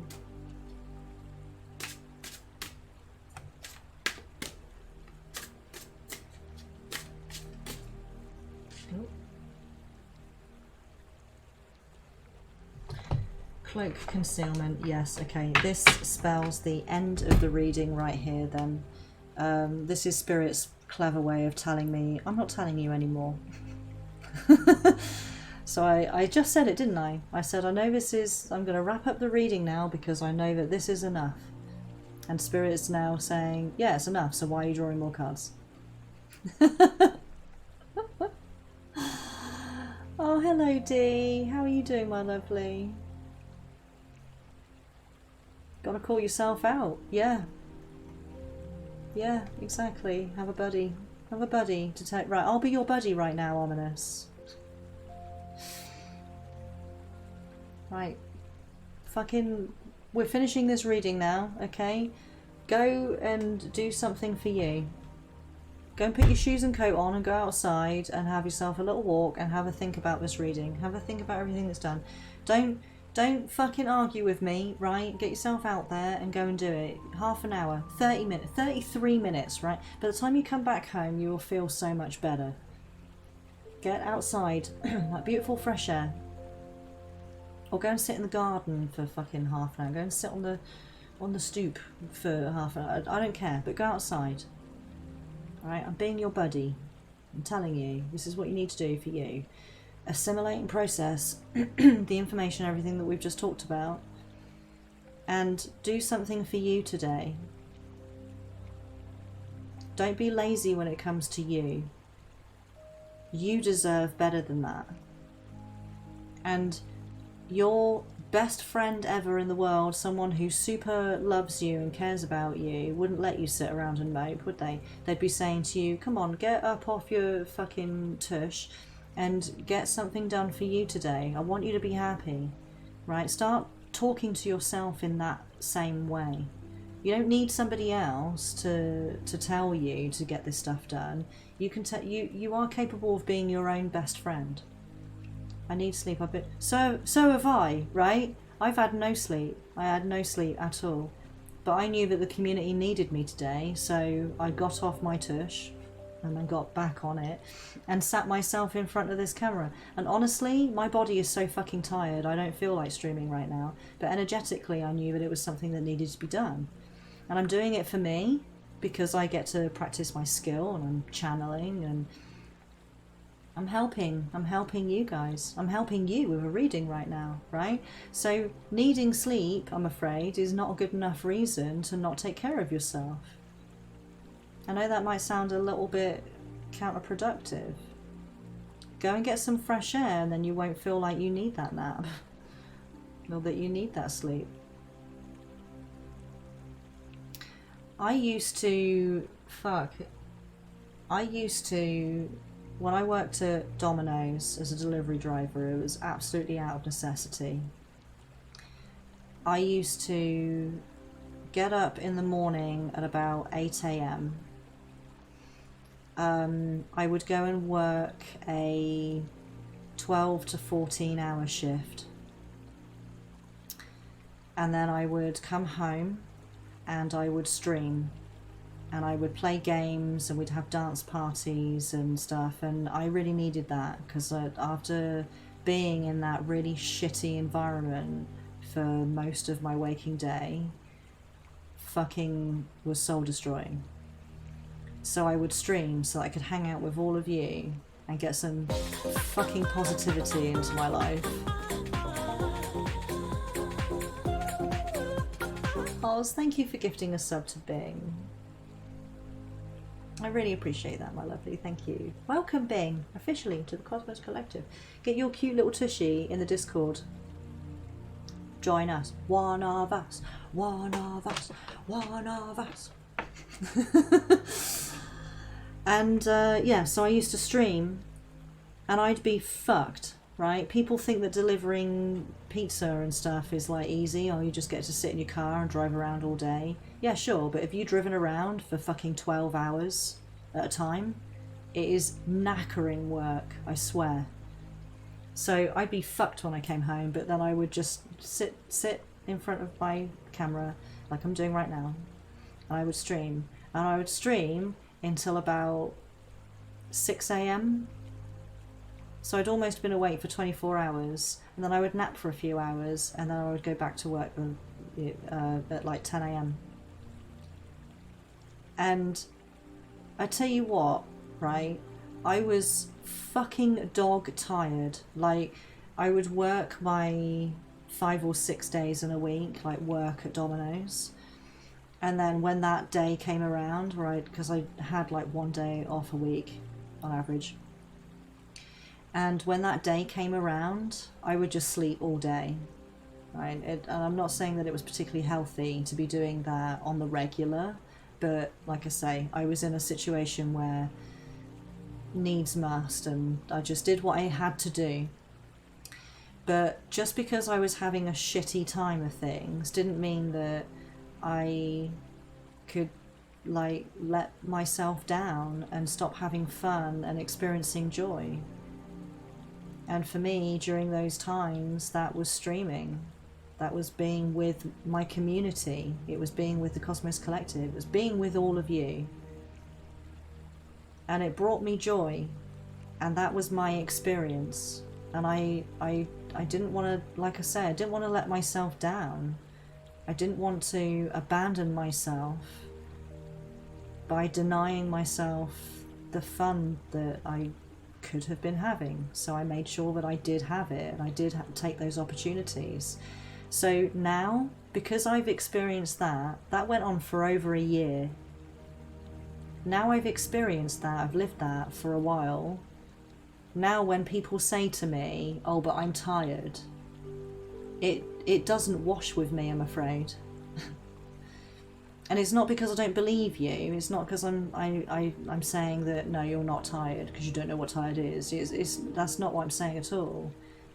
It's that I'm saying that your body is capable of miraculous things, and for you to be having more fun, you need to be awake for it. So neck a glass of cold water and go outside and have a walk. And when you come back in, despite having been up all night, you will feel more awake.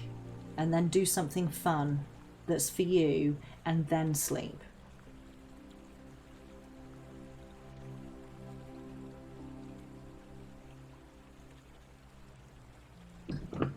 Hello, Wix. How you doing, my lovely? Thank you for redeeming a vibe check. I'll get to you in a minute, my lovely. I've got a little bit of a queue.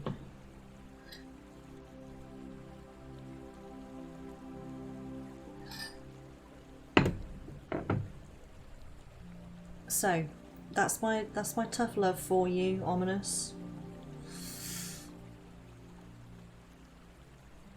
Oh.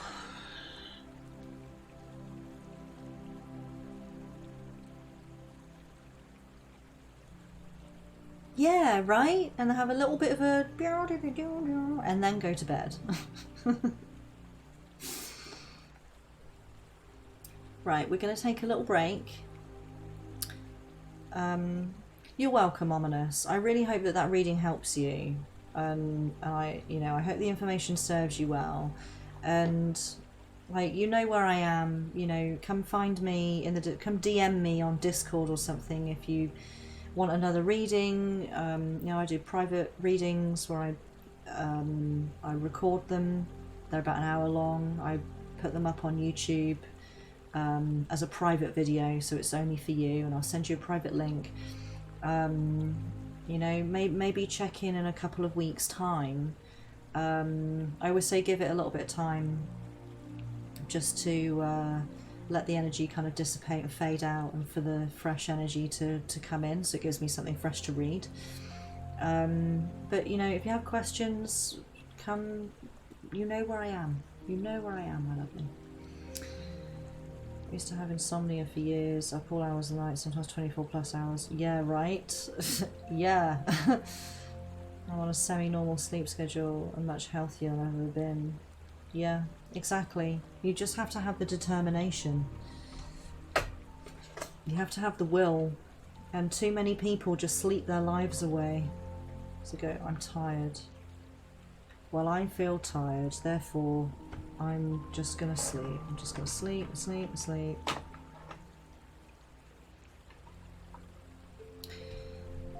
And yes, obviously we need sleep, our bodies need sleep, and it's healthy to get regular, decent sleep and all that stuff.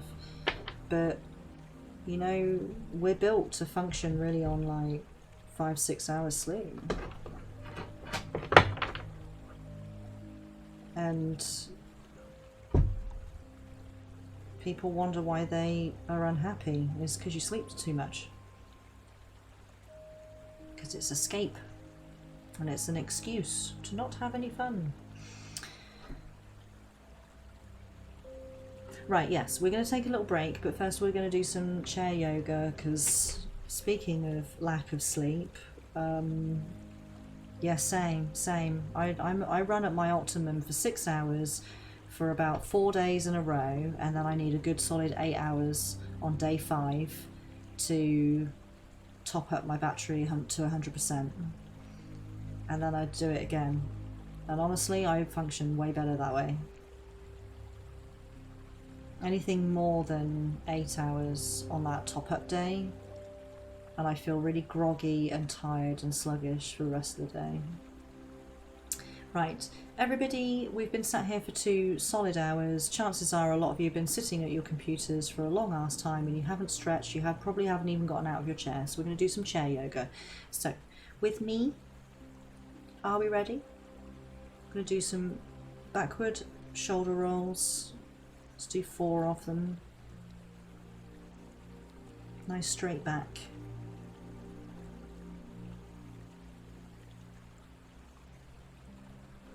And now go the other way. Forward rolls. 4 of them.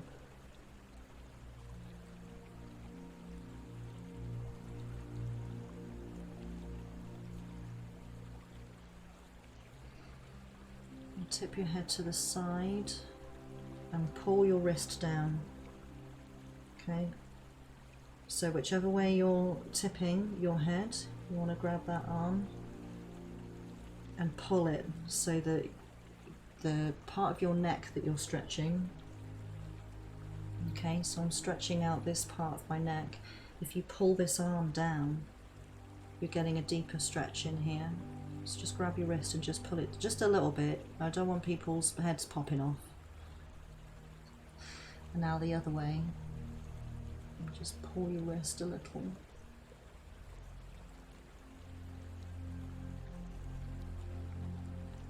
Don't hold your breath. Remember to breathe. A lot of people, when they stretch, they hold their breath at the same time. You want to breathe into the stretch. Okay, so now look over your shoulder.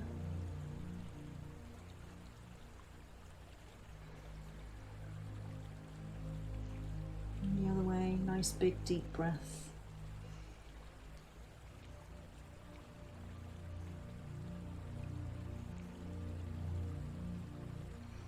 Chin to chest. Stretch out the back of your neck.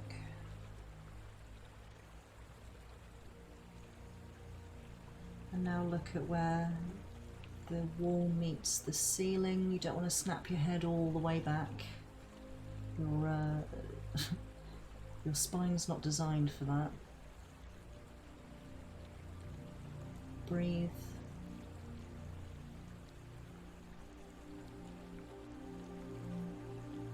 Very nice. We're going to wave our arms around a little bit, so I need to move. Arms out in front, palms down. Breathe.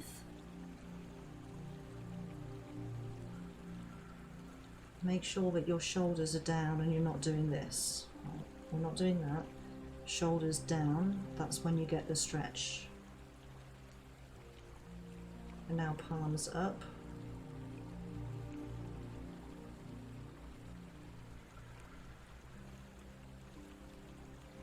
I've got a wall next to me. I don't know if I've got enough room. I have to sit over here. Right. Go sideways. Arms to your sides, palms down, shoulders down. Breathe.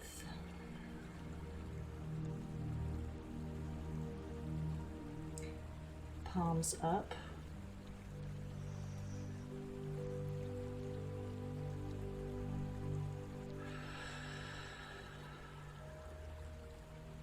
Arms up above your head. We're going to clasp hands like this above your head.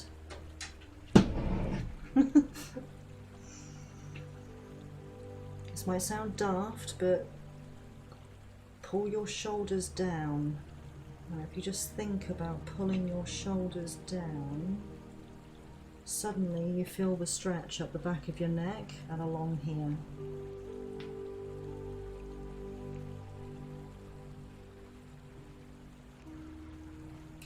Now reach one arm up and drop one down. Concentrate on the arm that's in the air, stretching up to the ceiling. Stretches all this muscle back here. And now other way. Just rest your fingers on your other shoulder. Breathe.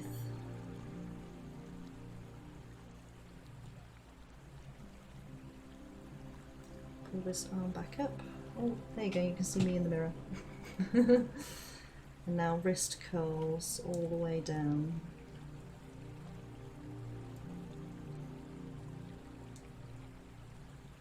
And then the other way.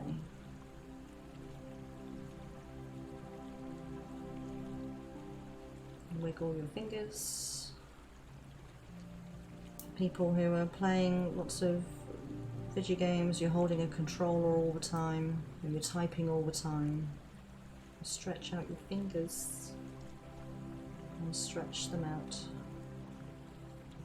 and pull them in, little tight fists, and stretch them out and pull them in.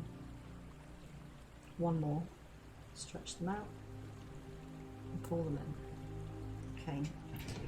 Just do another couple of shoulder rolls, shoulders down, shake it all out, shake out all the tension. Don't we feel better? Let's do a few deep breaths. We're going to breathe in all that beautiful full moon in Leo energy and breathe out all of the stress.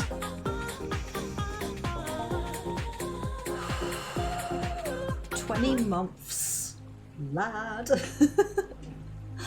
Thank you, Salty. Fucking hell. I so super appreciate that.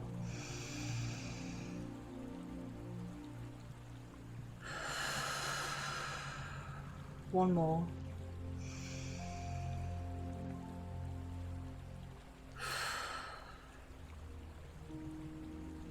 Stress gone, tension gone.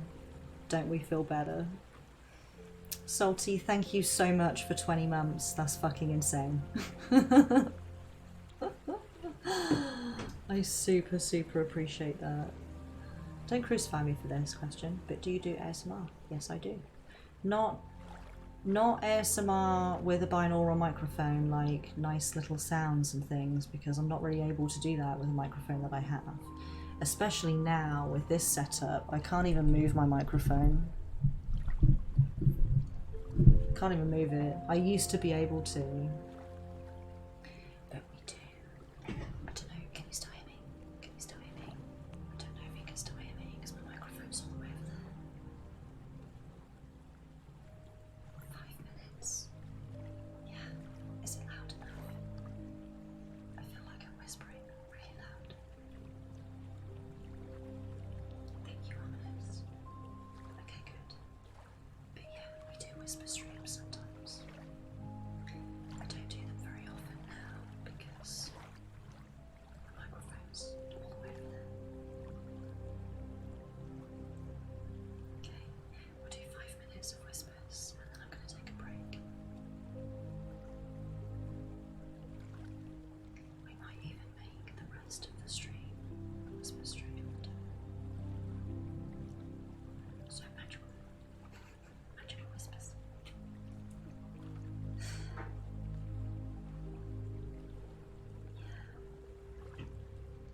Yeah, salty.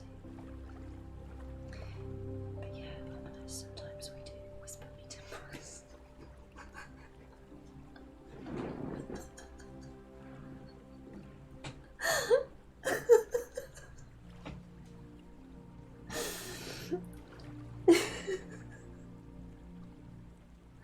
Shh. Don't make me laugh. But yeah, I want to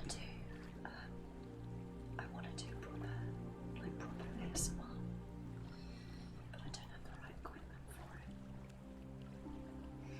I used to have crinkly stuff because I like crinkle sounds, but I don't have anything that can make crinkle sounds. When I moved, I had to leave like all of my stuff behind. I literally had the bare essentials here. Like, I have a few outfits and like my makeup bag and my toothbrush and my tarot cards and my computer, and that's basically it. Because there's just no room for me to have anything else here. But for a couple of years now, I've really wanted to get a binaural microphone so I can do proper ASMR. But I just haven't had the money for it. It's going to cost about £400 for me to set up a binaural microphone with like all the cables that I need and sound mixer. I've just not been in a position to spend that kind of money, unfortunately.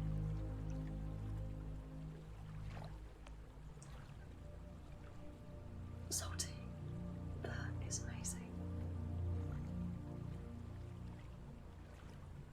Why would you do that?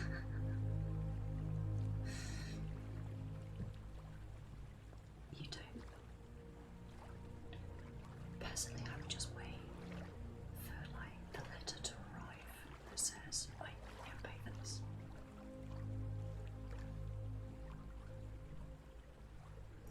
It's a victimless crime.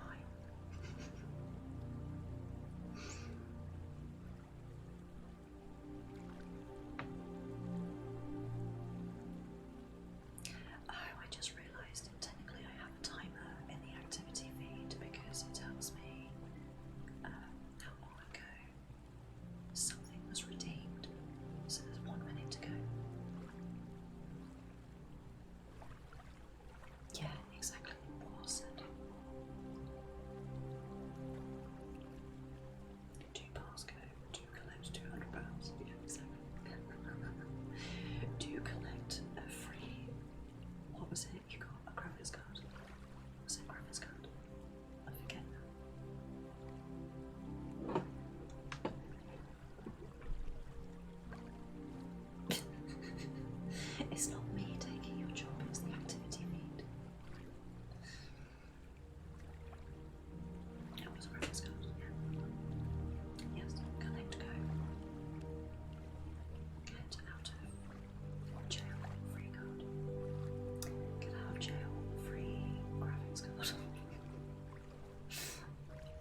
just surprise voice.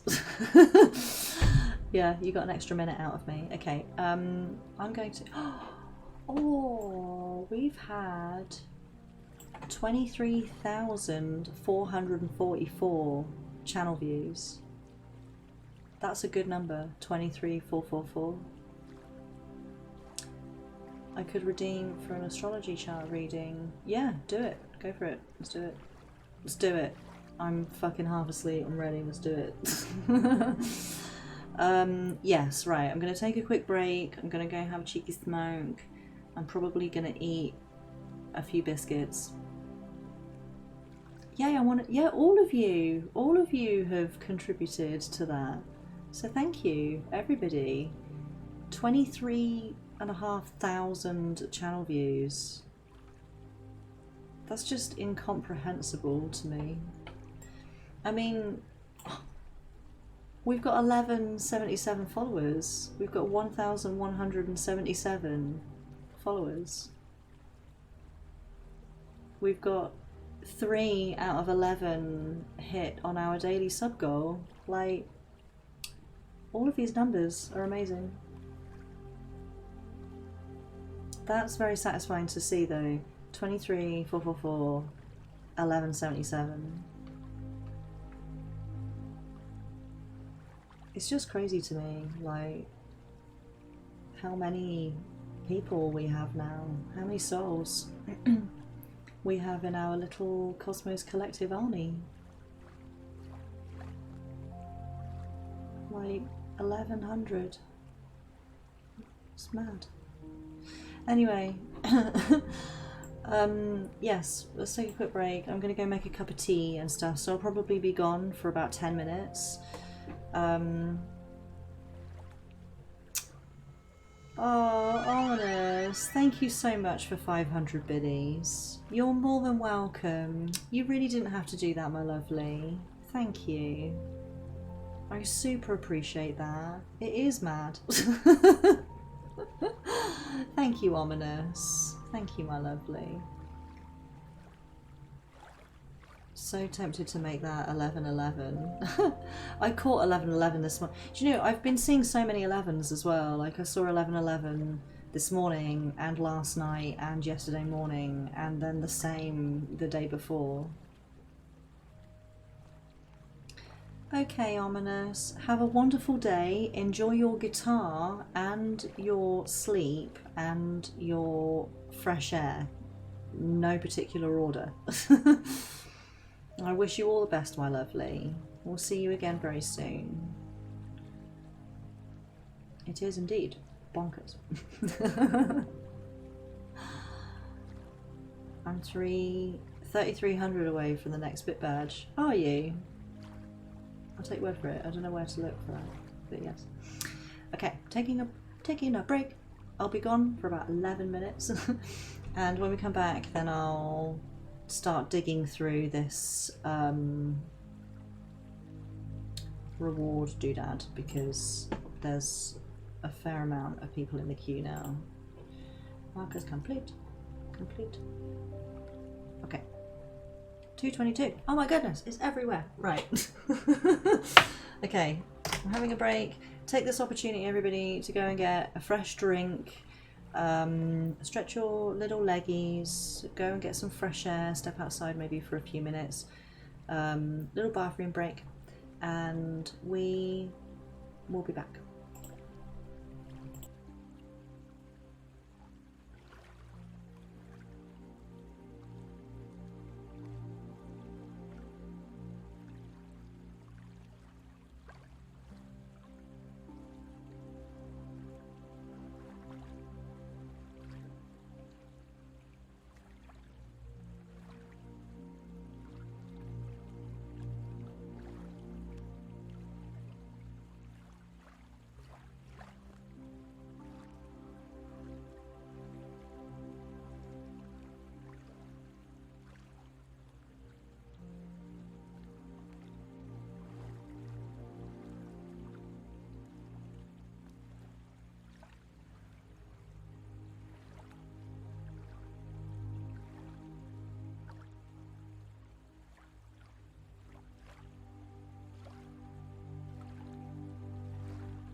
Hello, beautiful souls. We're back. I was just nomming on some biscuits. And I have a fresh cup of tea. Do you guys have a fresh drink? Hello, Adam. Ooh. Oh my god, stop. Hello, Toasty. Rock. Hello, my lovely. It has been a while. How are you guys doing? Welcome. Thank you, Bing. Thank you, Oz. Excuse me.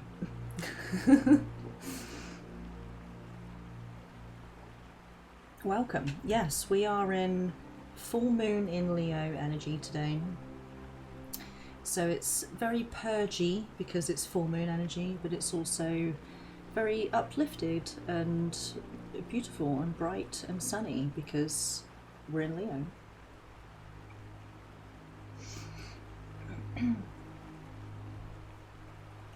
I have coffee. Awesome.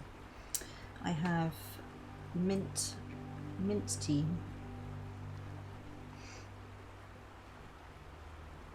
School just started up for me again and I binged entertainment in my break. Nice.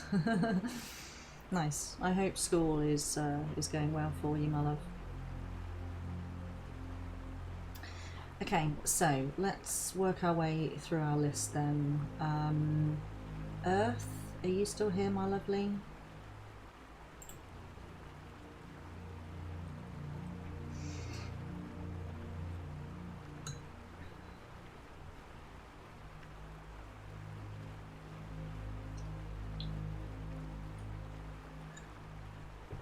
Are you still here, Earth? Would you like your vibe check now, my love? I'm sorry you've been waiting so long for it. Hey. Yes, are you ready?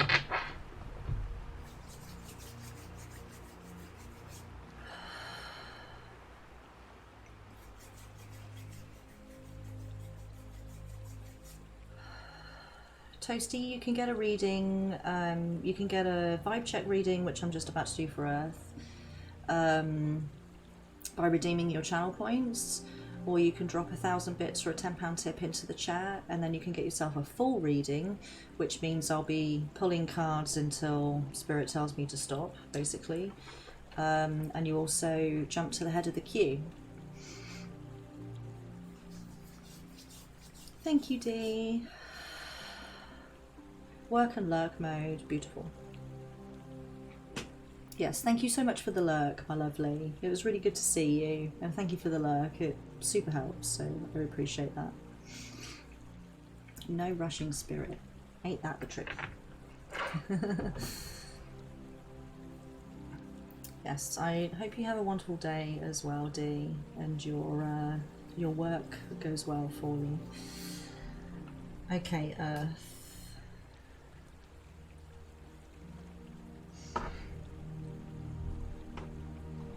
Okay, if you can choose a deck for me.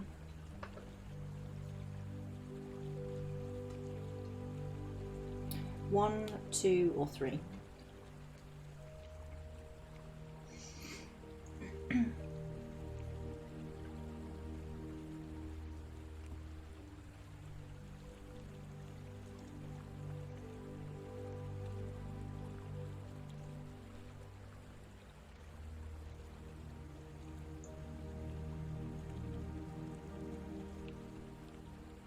Two.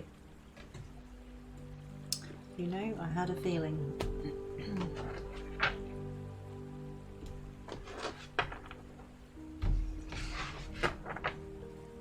Okay. Let's see what's going on with you.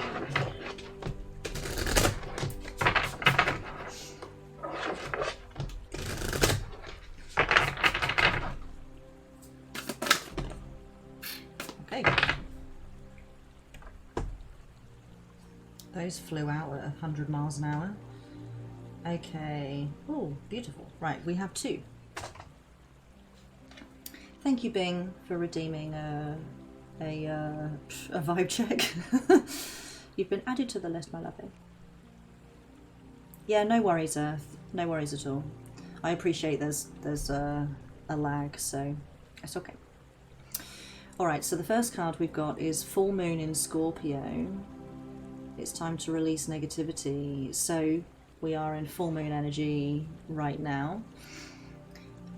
Scorpio is a water sign, so this is a very emotional kind of card, energy coming from this card. Being in full moon energy right now in Leo will definitely lend itself to purging emotion, because even though we're purging emotion and how we feel about things, it's going a little bit easier. We're actually feeling positive about letting go of negative emotion. So for you, my lovely, I feel there's thank you for the follow, Martin. I appreciate that, my lovely. Welcome, welcome. I feel like for you, Earth, there's emotional baggage that you've been carrying around for quite some time, and Spirit's saying it's time to let go of that now. It's time to just purge it out. Accept that you feel crap about some things. Accept that you've been hurt, and just release it.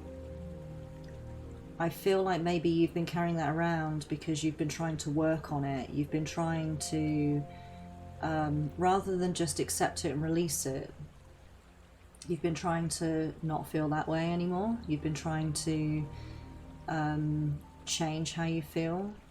So, you know, for example, someone did you wrong, you feel angry about it and betrayed and hurt, and you've been trying to maybe talk to that person to understand it better, or you've been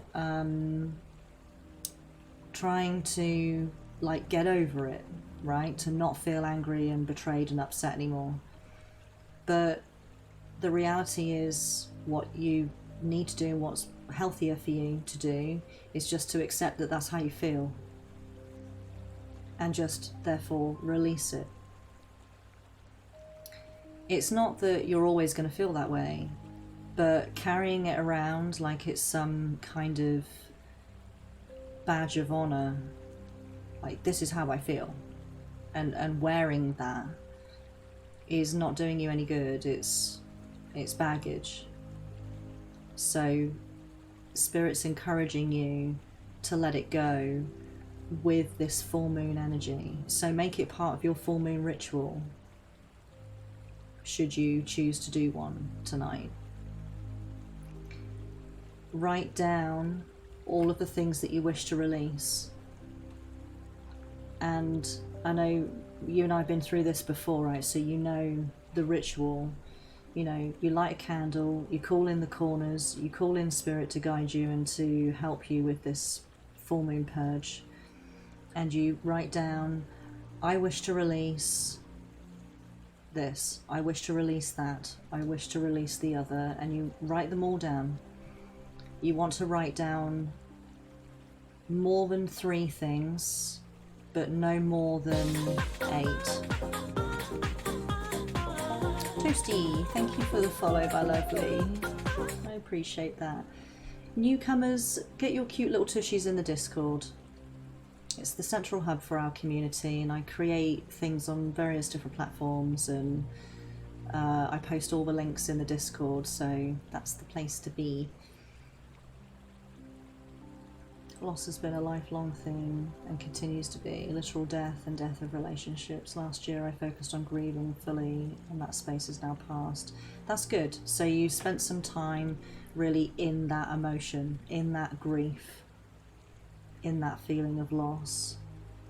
And hopefully that's helped you to really fully understand how you feel and why you feel that way. So now it's time just to release it. So yeah, that's a very healthy perspective. So make this part of your ritual. I wish to release my feelings over the death of this person. I wish to release my relationship with this person, these people. And I just love the music. Everyone loves my notification sounds.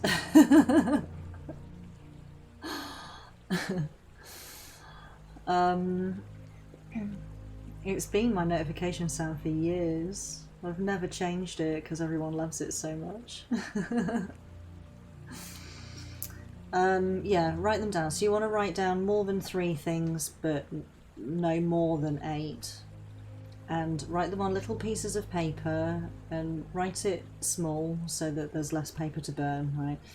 Chop them all out and then one by one burn those pieces of paper in the candle and read it aloud. Take a real big deep breath. Read out what you've written and then burn it. And as you watch the paper curl and turn to ash with that flame, know that what you've written on there and the meaning behind it is being transmuted into peace, and just letting it go back into the ether where it came from. You are no longer burdened by it. And then when you're done, thank Spirit for its support and its guidance. Thank Spirit for helping you with that release. Close the circle and you're done. And you're done. Draw a line, continue with your life. What colour ink? Whatever you choose. Whatever you feel. Personally, when I write this stuff down, I before any ritual that I perform, I always meditate first. Excuse me. And I always ask colours, and I have coloured pens.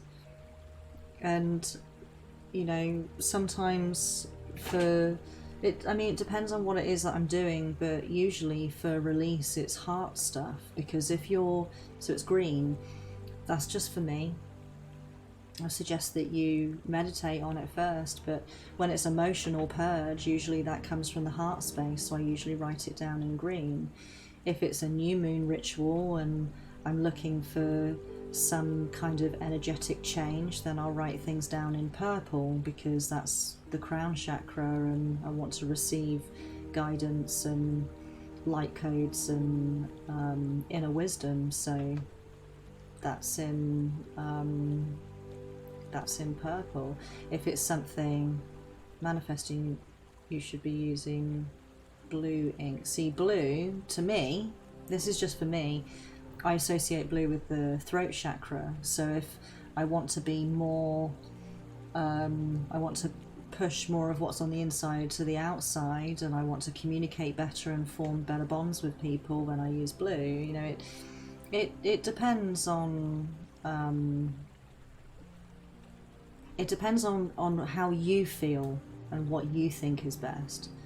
That's what's best for me, but that's not what's going to be necessarily best for you and for everybody else. So if you want to manifest and you think that blue works better, then use blue.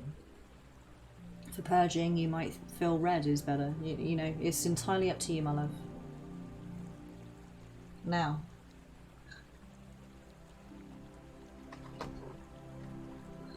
the second card, I know vibe checks are normally 1, but 2 of them jumped out. So you've had this, it's time to release. And that was a full moon in Scorpio. Now we have a new moon eclipse. Expect powerful change. There's a reason why I didn't read these together. And obviously as you guys know, I am an intuitive reader, so when both of these came out, I didn't even look at this card. I just knew that this wasn't meant to be looked at until this one had been read first. So the change that's going to come from you doing this purge with this full moon and just letting all of this emotion go is going to be profound for you. Like new lease of life, I feel. No, Stardust, I'm still doing Earth's reading. I've got you on the list, my love. I've got you on the list. I'll get to you. So yeah, you know, the change that is to come from all of this release is going to make so much difference to you in your everyday life. How you view things, people, situations, yourself. So I hope that guides you well, my lovely. You're in a really good spot, really good energy. You know, you've been doing, it sounds, that you've been doing. It sounds to me like you've been doing exactly what you've been following, the path exactly how Spirit has laid it out for us as a collective. 2020 was all about introspection and just really feeling shit. Taking stock, figuring out where you are based off of where you've been, honouring the past, purging, just really getting a decent sense of self. And now here we are in this new world. Not only is it a new year, but we're in a new world since we had the Great Conjunction on the 21st of December 2020, along with the winter solstice on the same date. Now, this is about making our peace with our past, releasing it, so that we can start laying in a new foundation for a new tower. We can start building a new tower for ourselves. And in 2022, the foundation will be firmly laid and we'll be ready to build it and live it. We'll be ready to live the new reality that we're setting out for ourselves right now, that we can't do if we haven't done the work in 2020. So it sounds to me like you've really been doing the work. You are right on track with what Spirit wants for the collective. So that's great. That's really, really great. Been taking the lonely path, but it's paved in gold, faith in Spirit, trust and alignment. Yeah, absolutely, absolutely. It is a lonely path. It's a lone journey. It doesn't have to be lonely. For some it has been. I know for me it certainly has been. But that's just a show of how dependent we've been in the past. And now we're independent. So it's only been lonely if we've been dependent on others in the past. But now we're not, right? If you've done the work, then you won't be. You just recognize it as being a lone path, not lonely. But it is certainly paved in gold. Absolutely.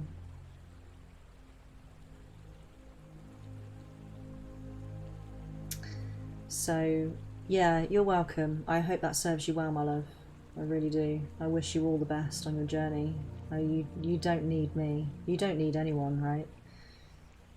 You're doing it. You're living it. So I don't know if Ross is still here. Are you here, my lovely?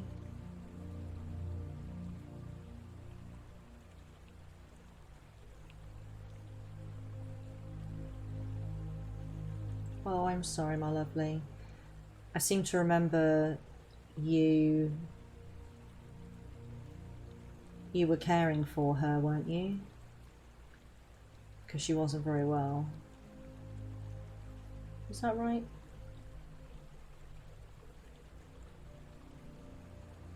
"94 though, I mean, bloody hell."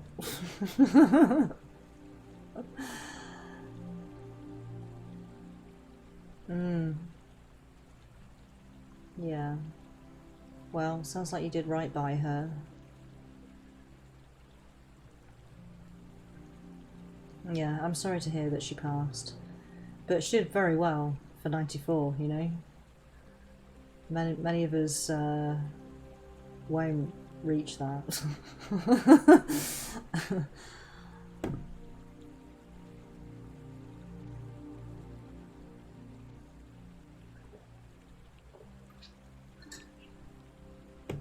Thank you, Oz, for helping people with technical stuff. I appreciate that. Okay, I'm guessing Ross isn't here. Stardust, you're next then, my lovely.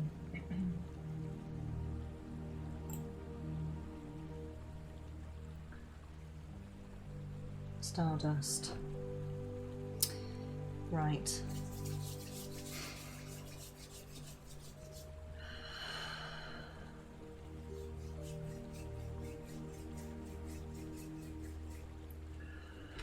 Whoop.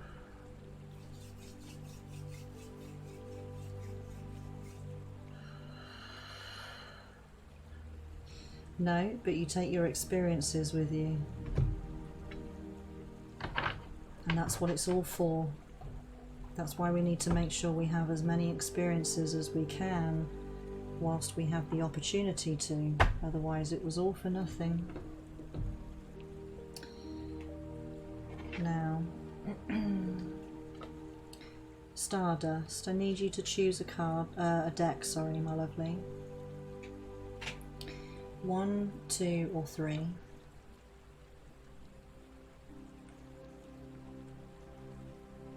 Yeah, this is the thing I keep reminding people, you know, people get so attached to other people.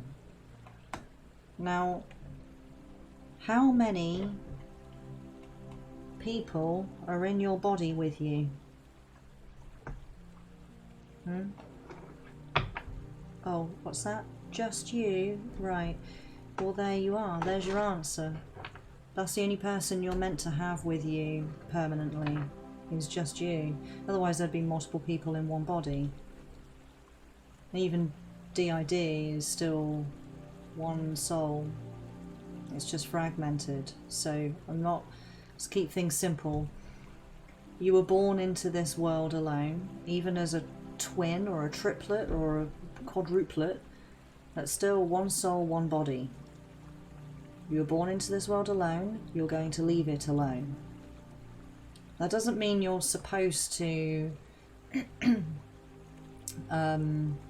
live alone, but it does mean that becoming dependent on other people and just really clinging to other people is pointless and moves you away from yourself, and that's what makes people afraid of death.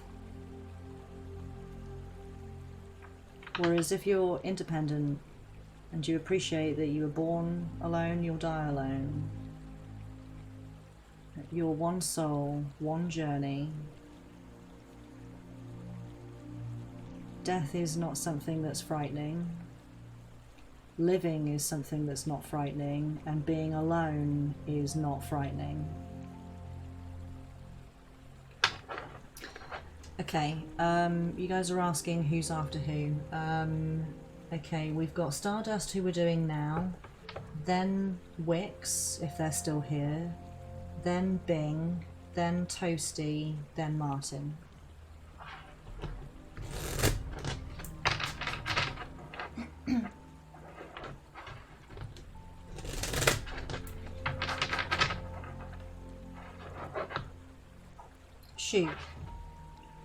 Shoot your question.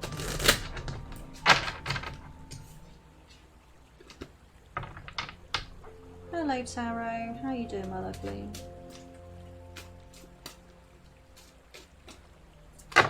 Oh. All of my decks are like really jumpy today.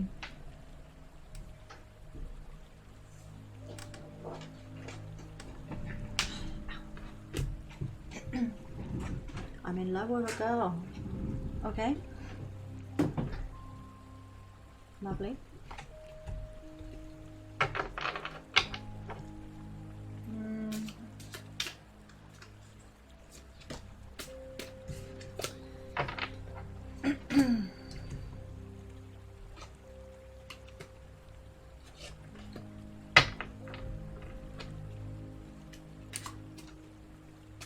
Okay.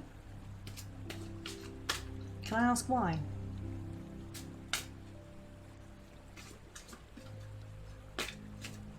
Okay, that'll be why then. Oh my god, please stop. Everybody stop.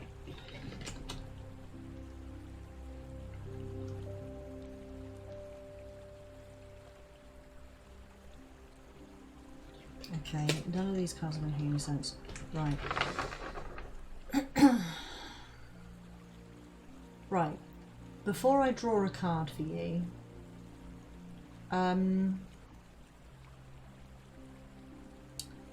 it's interesting that I was just talking about dependency, and in hindsight I was channeling that for you. I hope you were listening, Stardust.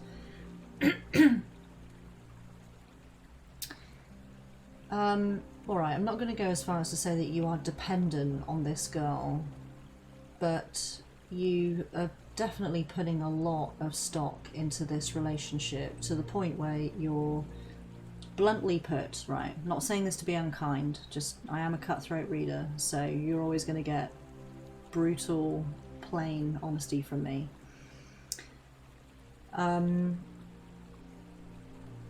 You feel like you're losing her, right?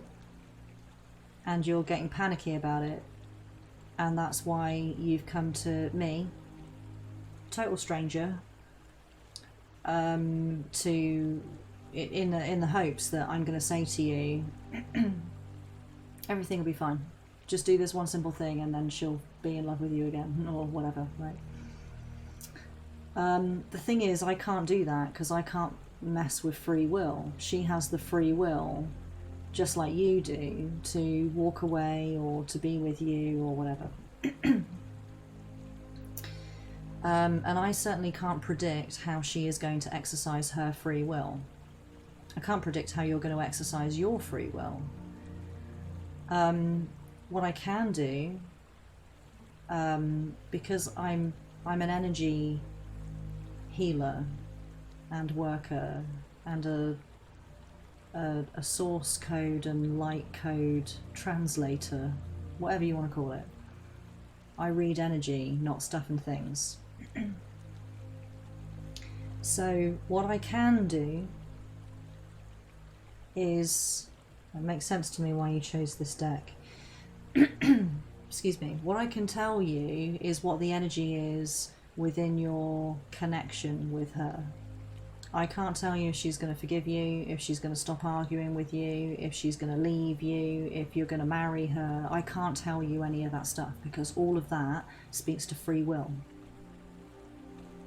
But I can tell you what the energy is doing within your connection. So would you like me to do that?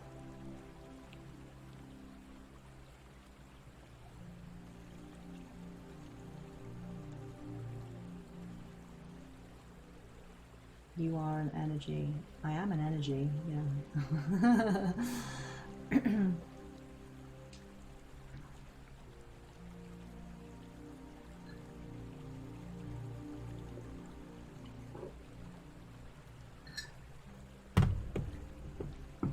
Now you saying, tells me a lot, even though you've not really said anything.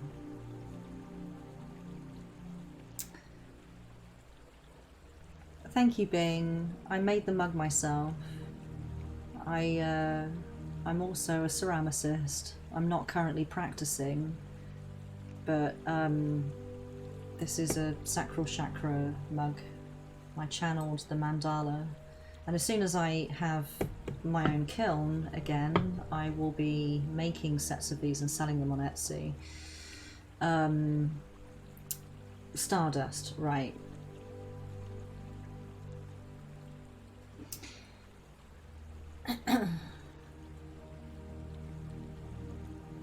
I have some advice, okay? But I'm telling you now, you don't want to hear this. This is, you're just not going to want to hear this. But usually the things that we don't want to hear are the things that once we surrender to them, we realize just how valuable it is, or they are.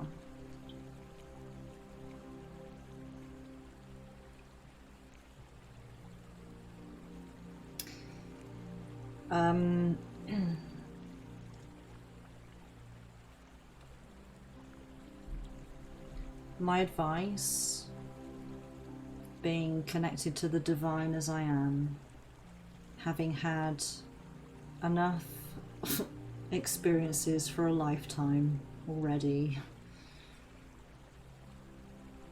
being very well acquainted with the work that I do and with situations like yours, I have some valuable advice for you. And that is to be with yourself. Now, I'm not saying break up. I'm not referring to anything within the physical. Again, that's free will. If you want to continue to try and put in effort and to fix things and to be with this girl and, you know, then you do that. That's your choice, and whatever works best for you, whatever makes you happy, because that's all that's important, is you being happy. But I feel that you're putting a lot of stock into this connection with this person, with this soul, and I can't tell you what card you've got because I'm unsure what you want me to read right now. I asked you, do you want me to read the connection? See, I need to know, I'm confused, right? I need to know, do you want me to pull a card for you? Do you want me to pull a card for the connection? I can't just pull a card, because it won't mean anything. I also feel in a way like you're not ready to hear what I'm saying to you right now, because you've just jumped the gun and gone, well, what card have I got? So I'll continue to dispense my advice, because that's what we're here for. But you can take it as you will. You can tell me to fuck off, fuck myself. That's fine. I'm used to hearing that. And you can listen to it or not, right? Take it as you will. It's entirely up to you. But Spirit is calling on you. This right now, these arguments and things that you're having with her, it's an opportunity for you to find unity within yourself, because you cannot find it in her. You cannot find it in another person. And when other people push us away like this, through having disagreements, not seeing eye to eye, having arguments, you know, saying horrible things to each other, and it not feeling nice between those two people, you know, between you and somebody else, that's the energy that you're picking up on, which is Spirit. That's Spirit giving you an opportunity to be like, okay, right, I now have free will where I can continue to argue and push back. I can continue to be in a fear state that I'm going to lose this person, which is the only reason we argue with people, isn't it? Because we don't want to lose. We want to be right. We want to reconnect. We want to connect with somebody. So we argue our point and we keep going and going and going, right? That's a choice. Or you can just let it go and you can back off from the situation and you can just be with yourself. Now, personally, having been in both sides of that, I can tell you that the calm, the sense of calm and deep love and happiness is only to be gained from yourself. And letting it go and backing off and being with yourself is always going to be the best choice to make in that situation. Give it time. Let the energy dissipate. The energy's got itself into a spot right now where you're arguing. That's bad energy. It's bad juju. The only way for that to reset is for you to let go of it. Otherwise you're feeding it, right? You're feeding that beast. So stepping away and just being like, okay, cool. I'm going to let you run out of steam. I'm going to let the energy just dissipate and run out of steam. And I'm going to let the energy dissipate and run out of steam within me too, because you're only arguing back because you're angry and because you're fearful and because you're afraid. So take a step back, spend a couple of, in a physical sense, spend some time by yourself. Tell her, right, I'm not going to talk to you until you chill out. And I chill out, right? We need some time for this to settle. We need to think about what's been said. And I'm just going to chill and just do me for a little while. And you'll feel it changing. You'll feel the energy shift. And you'll know then whether you should be going back and having another stab at it, or if you should just continue to chill on your own. Not all relationships are meant to work out either. And just because you're arguing doesn't mean that you're not going to make it work. But right now it's not going to, because you're arguing. So take some time for you. Be with yourself and learn to be with yourself. The only reason we get worried and fearful and we are inclined to argue with someone is when we're in love and we're afraid that we're going to lose them. But sometimes we have to stop and ask ourselves, why am I afraid to lose this person? And guaranteed the answer every time is going to be because I'm afraid to be with myself, because I don't like myself. I need someone else to tell me what my value is. I need someone else to love me so I can learn to love myself. But it's bullshit. If you spend enough time with yourself, not listening to the opinions of other people, whether they love you or not, you start to see your own value. You don't need it to be pointed out to you from somebody else. Being with yourself is the most valuable relationship that you could ever have. Fake Hannah. Aha. What an awesome name. Thank you, Hannah, for the follow, my lovely. I super appreciate that. You know, I'm not saying necessarily, Stardust, that you're one of them, right? Because I don't know. We've just met. I really don't know. But generally speaking, there are so many people, probably a majority of people that are in relationships are only in them because they're afraid to be by themselves. They're afraid to be with themselves. I find that really sad. And my work here on Earth in this lifetime is to reunite people with themselves.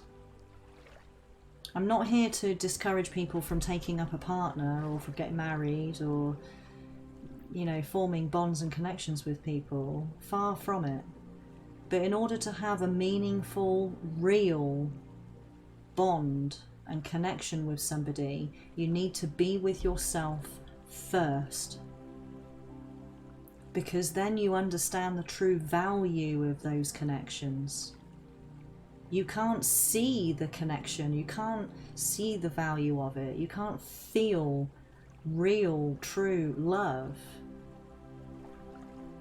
through all of this fear,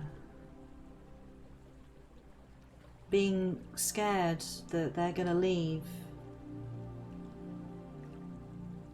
Because there's so much in that, isn't there? There's so much implied in that too. That you're only afraid that someone's going to leave you because you don't want them to see like your dark side. You don't want them to suddenly wake up one morning and realize what shit you are, right? Because that's your opinion that you have of yourself. So you need to get rid of all of that illusion and facade and be with yourself for a while. And I'll tell you something, right?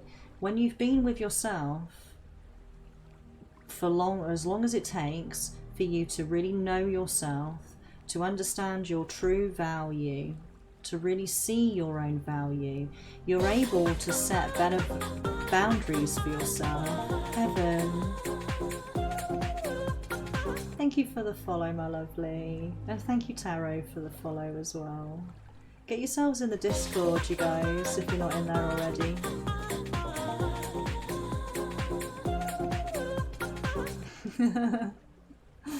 Thank you for the follows, you guys. Lost my train of thought. Shit. Right, yes, right. You've been with yourself long enough. Johnny, thank you for the follow, my lovely.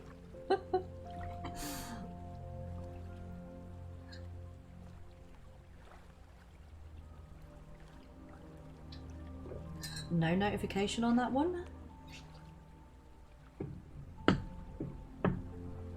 I'll do the dance anyway.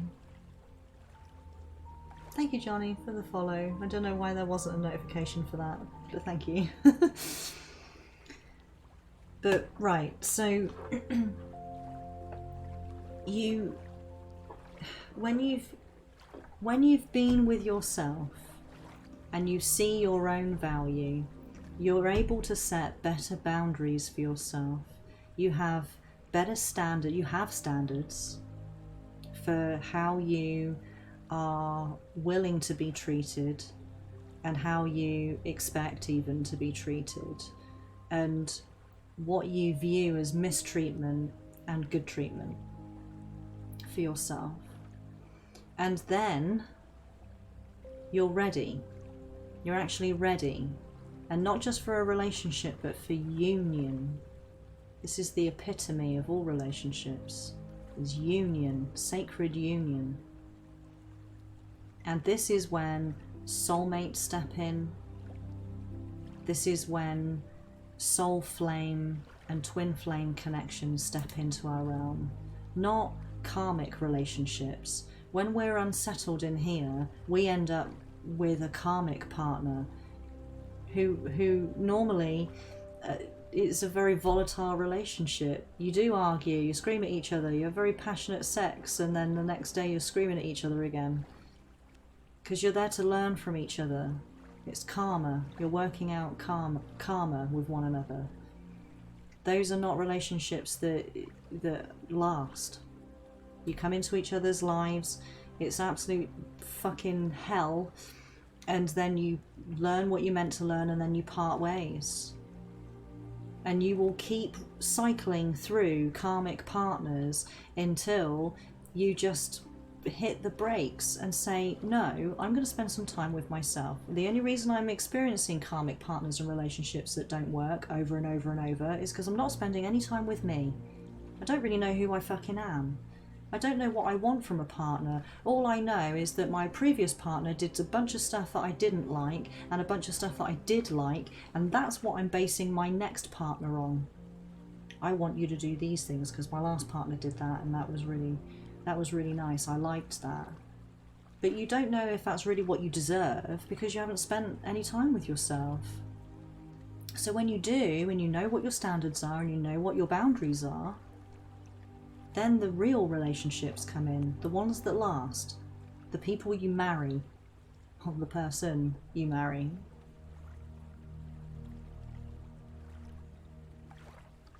Can I come later? Of course you can, Martin. You can come back whenever you like. Don't cry, cry face. You can come back whenever you like.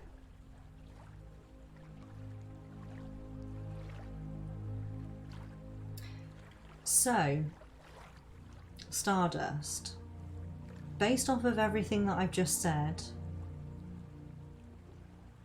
what do you want me to pull a card for? The connection or you? Now, I know what I would be asking for, but I'm not you. Can you speak on being honest with yourself? I don't know anymore. Okay, in that case then, let's not pull a card. Let what I've said settle with you. It's not the time, exactly, yeah. Let what I've said settle with you. Just think about what we've just talked about. And stop it, right? I can hear you thinking, well, okay, what's she then? This girl. Is she a karmic partner? Is she a twin flame? Is she blah, blah, blah, blah, blah? Stop it. Stop it. It doesn't matter.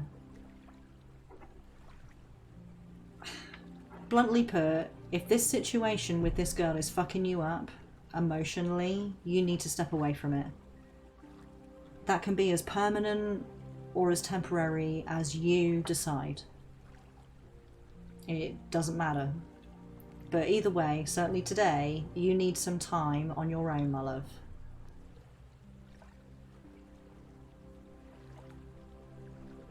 So I wish you all the best. I'm sure you're on the right track. Otherwise you wouldn't be here, right? I'm not trying to sound like a cunt here, but people only find their way into this stream and to my content when they're ready to hear what I have to say and when their soul is calling for change. I've observed it over a few years now, that people only find me when they're ready to. Because I say it how it is. I don't fuck around. Because life's too short to coddle people and to make people feel all warm and cozy if that's not the message. There's other readers out there that will make you feel warm and fuzzy, but that's not my job. So, you're good, right? The truth can hurt. It depends on how you take it. But, you know, if you weren't ready for the cold, hard truth, you wouldn't have found me. You would have found a different reader who delivers it in a different way, you know, or reads different stuff. So, yeah, you're welcome, Stardust. Either way, you've got this. You can do this. You just need to be in touch with yourself, let go of fear. You've got this. You can do anything. You're a motherfucking soul. And life will never give you more than you can handle. You were literally built for this that you're going through right now.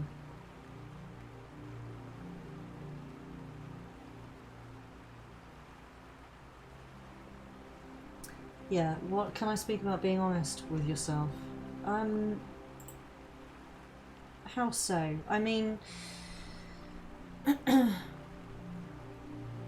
don't see any reason to lie to yourself. I mean, a lot of people do. They do that out of insecurity. They do that because they don't want to face the truth because they feel too weak to face it. But the thing is, if you're lying to yourself, all you're doing is you're holding yourself back, aren't you? You're holding yourself back from realizing truths. How do you instill strength in others? How do you instill strength in others? Leading by example.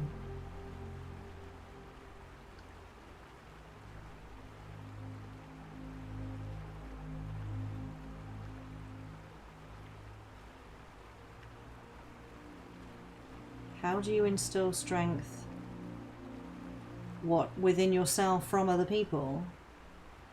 Or the other way around?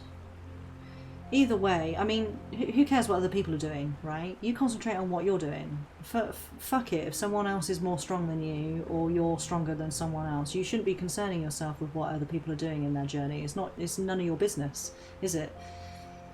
You know, what I'm doing in my journey is no one's business but mine. What your journey is no one's business but yours. Your thoughts and your choices and your actions are your own. You are solely responsible for those things. It's got nothing to do with anyone else. I mean, you can certainly take a leaf out of somebody else's book, as they say. Again, you're choosing to do that. And like I say, leading by example, this has been it was something that my dad said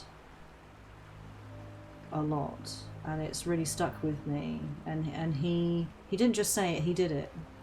He would lead people by example. So he would be the leader, you know, that he wanted to be, and rather than telling people this and that, oh, you should behave this way or you should do that and this is the best way to live, he would just live his life as he would say. So he wouldn't tell people, he would show people, right? And I've grown up with this, you know, he is my father. And so I do the same. I lead by example. You know, everything that I talk about here isn't just something I've read out of a book or something I've heard from someone else. I've lived it. I am living it. That's how I can speak about these things so confidently, because I know what I'm talking about. I'm experienced in it. And I would never advise someone to do something that I'm not willing to do myself or haven't already done myself. You know, so I lead by example, and so I instill strength in other people, because people can see how strong I am through the things that I've been through and the way that I choose to live my life and the way that I conduct myself, even down to the way I speak and the way I carry my body, the way I animate this vessel. That brings strength to other people. You know, this is how the Cosmos Collective was founded. How do I meet people like-minded? You already have, my lovely. Welcome to the Cosmos Collective. Get your cute little tushy in the Discord. That's where our community resides. And we're all working towards the common goal of elevating everyone. We're not the people who climb the ladder and then fucking set fire to it afterwards, you know. We climb the ladder and we help each other up it. Like energies attract. Yeah, exactly. So, Wix, are you still here, my love?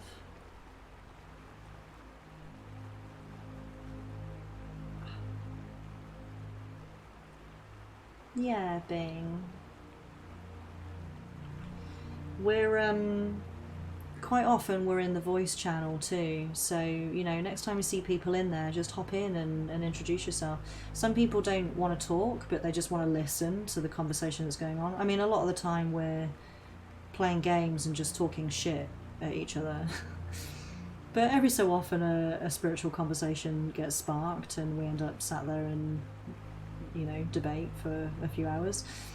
You know, don't feel pressured that you have to speak. We also have a voice text channel for people that just want to sit in with a muted microphone and just listen, but maybe type. Because I know some people get a bit shy. But yeah, you know, just dive in. Everyone's just like me, you know, very open and happy to talk to whoever about whatever. Because it's all about elevate everyone.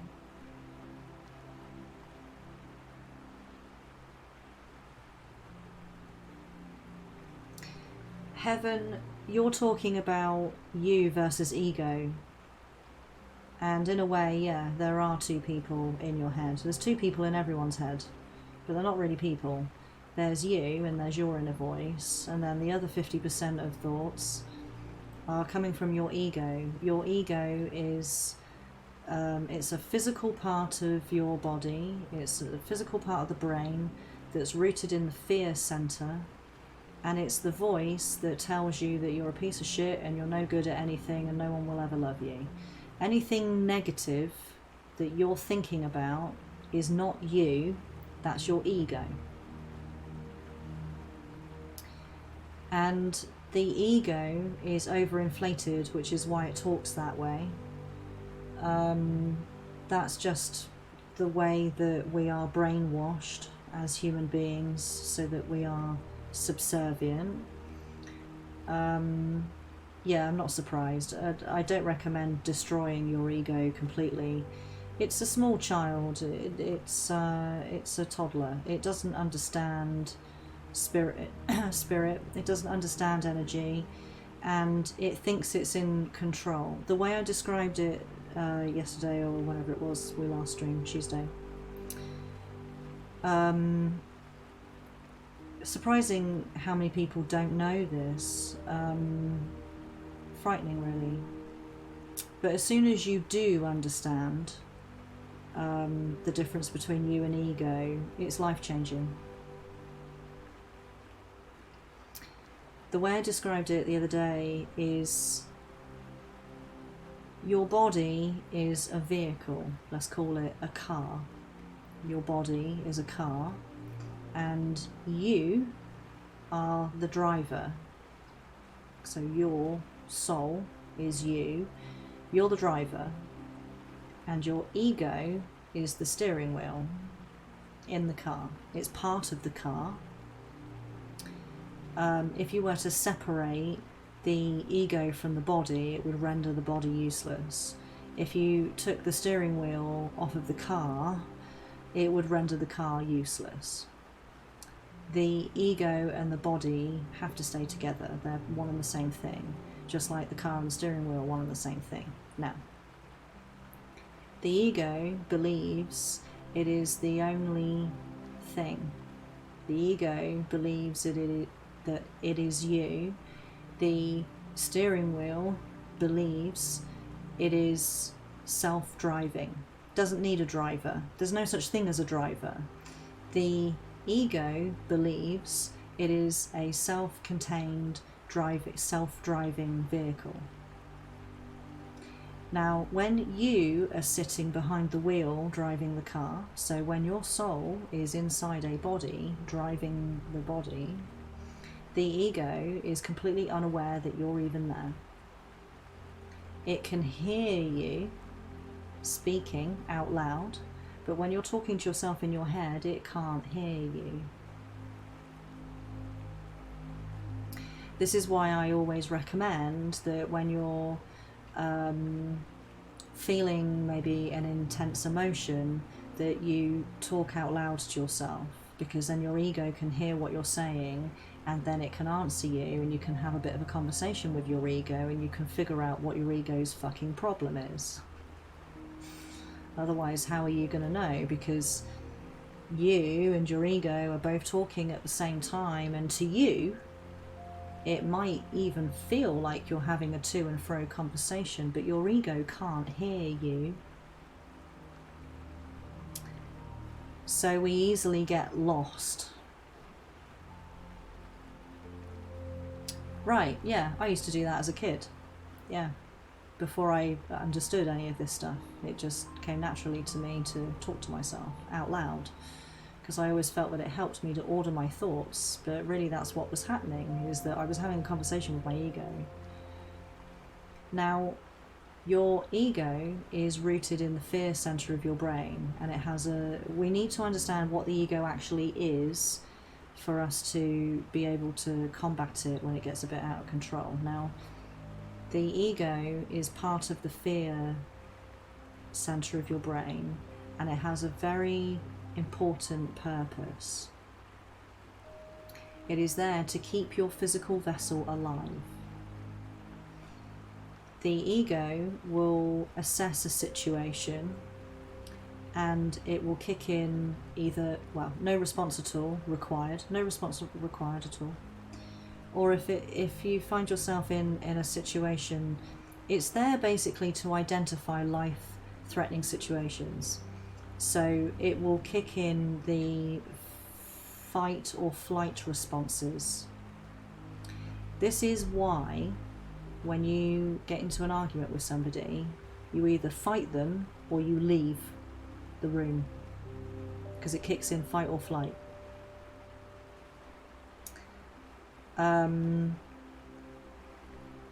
It's there to keep your physical vessel alive.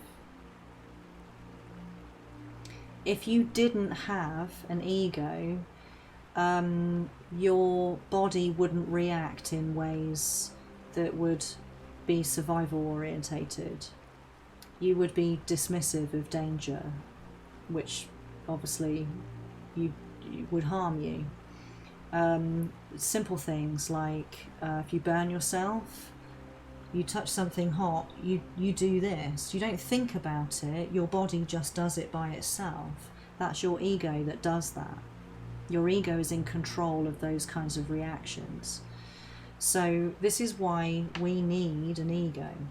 That's why trying to destroy it is you're just going to destroy the body, you're going to destroy yourself, you're going to destroy your mental capacity, you know, in here.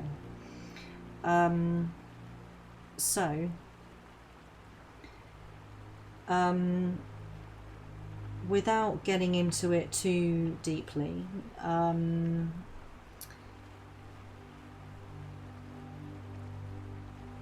literally will not argue, without getting into it too deeply, the elite that rule the world have designed this society in such a way that it overinflates the ego, so it gives the ego a voice, because its ego is not supposed to work the way that it does. It's supposed to do what I just described. It's supposed to keep our body alive. It's supposed to only be present, really, in the conscious mind if you're in a life-threatening situation. And it's there to kick in the fight or the flight responses.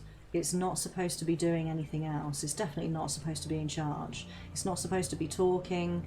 It's not supposed to be leading it's not supposed to be driving the body. It's just supposed to keep it alive. That's literally it. So everyone has an overinflated ego, and it happens from birth. We're all born into the same society kind of situation, you know, where we're flooded with Disney and violence and subliminal messages that overinflates the ego and makes it think that it's a self-driving vehicle when it isn't. So then insert you into the situation or into the body, that creates conflict. And a lot of the time we do and say things that we don't agree with, you know, later. When we think about it, when we've calmed down, we think to ourselves, fuck, why did I say that? I really shouldn't have said, I regret that. I regret doing that or saying that. That's because now you're you, and you're thinking as you, and you're aware of you, but the thing that you regret saying was what your ego said when it was in charge. So yes, having two voices in your head, one's you, the other is ego, and the general rule is anything that you're thinking that's negative is coming from your ego, and everything else is coming from you. And learning to recognize the difference between the two is essential to your personal growth.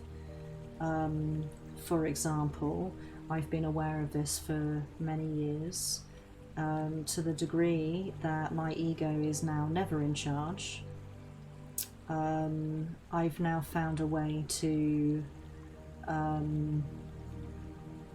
quell its anger you know, because it still has a voice, it still says shit in my head, but I never let it come out of my mouth now. And over the years of basically, I know it sounds mean, but taking away its voice, you know, it's basically an AI. It's not self-aware.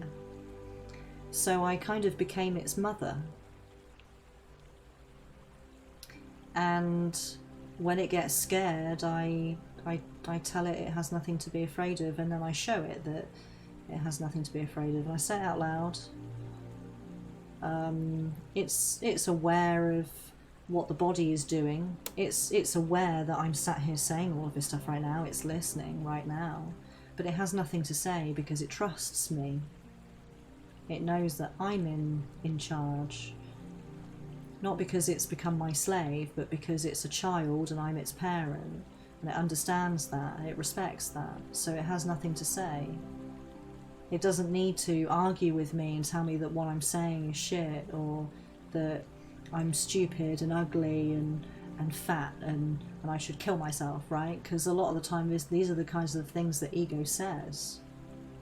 But I stepped up with my own journey, and I took control of this body, and I took control of my life, and now my ego loves and trusts me, so it doesn't say horrible shit anymore like it used to. But it took time. It takes time. Yeah, you want to be a nice person, you know, that's a choice. You have 100% control over what comes out of your mouth. Your ego might be thinking, oh, Alice, you're a fucking cunt, right? I might say something that really fucks you off, and your ego goes, Alice, you're a right fucking cunt, right? It's you that makes the decision whether or not you're actually going to say it to me. And the thing is, when you calm down, or when your ego calms down and it's not really in charge anymore and it recedes from your mindset and then you come back in, you might think to yourself, what Alice said made me feel like she's a cunt. But the reality is that she's on a different journey to me. She has a different set of experiences that led her to say the things that she said. And it's on me if I get triggered over anything that Alice says. So, therefore, Alice isn't a cunt. No one's a cunt, right? It's just that we disagree. But ego in that moment goes into fight mode because it gets triggered. It's either fight or it's flight. Either you fight me or you leave the stream, right? But you are not that. You are reasonable. You are understanding. You see the higher perspective of any given situation. Alice and I don't agree. I don't need to call her a cunt. In fact, that's not going to do anything. And if she reacts with like, okay, cool story, bro, you think I'm a cunt, whatever, I don't care, then that's going to trigger me even more, right? And then my ego is going to be like, Alice, you're a super cunt. And it escalates, right? So it's about choosing in that moment whether you're going to let the ego drive or not. And just like self-driving cars right now, they are not to be trusted. You are going to be an infinitely better driver than a self-driving car. And it's the same thing. If you let your ego drive, it's going to be a car crash.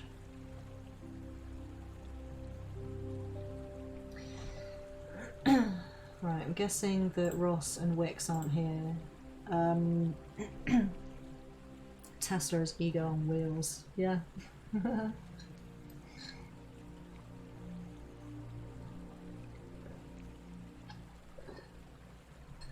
Bing. Are you ready for your vibe check?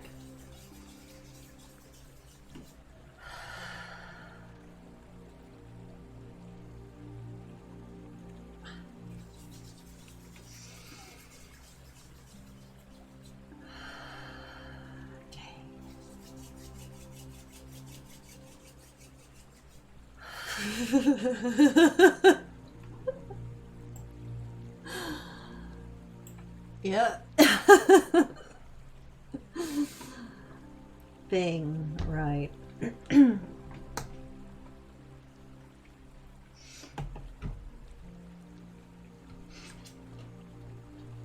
Choose a deck for me, my lovely. Wow, shit. 1, 2, or 3.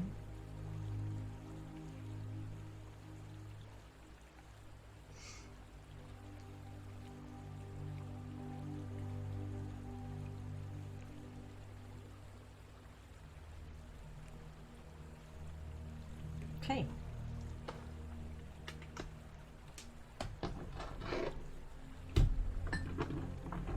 Number 2, yeah.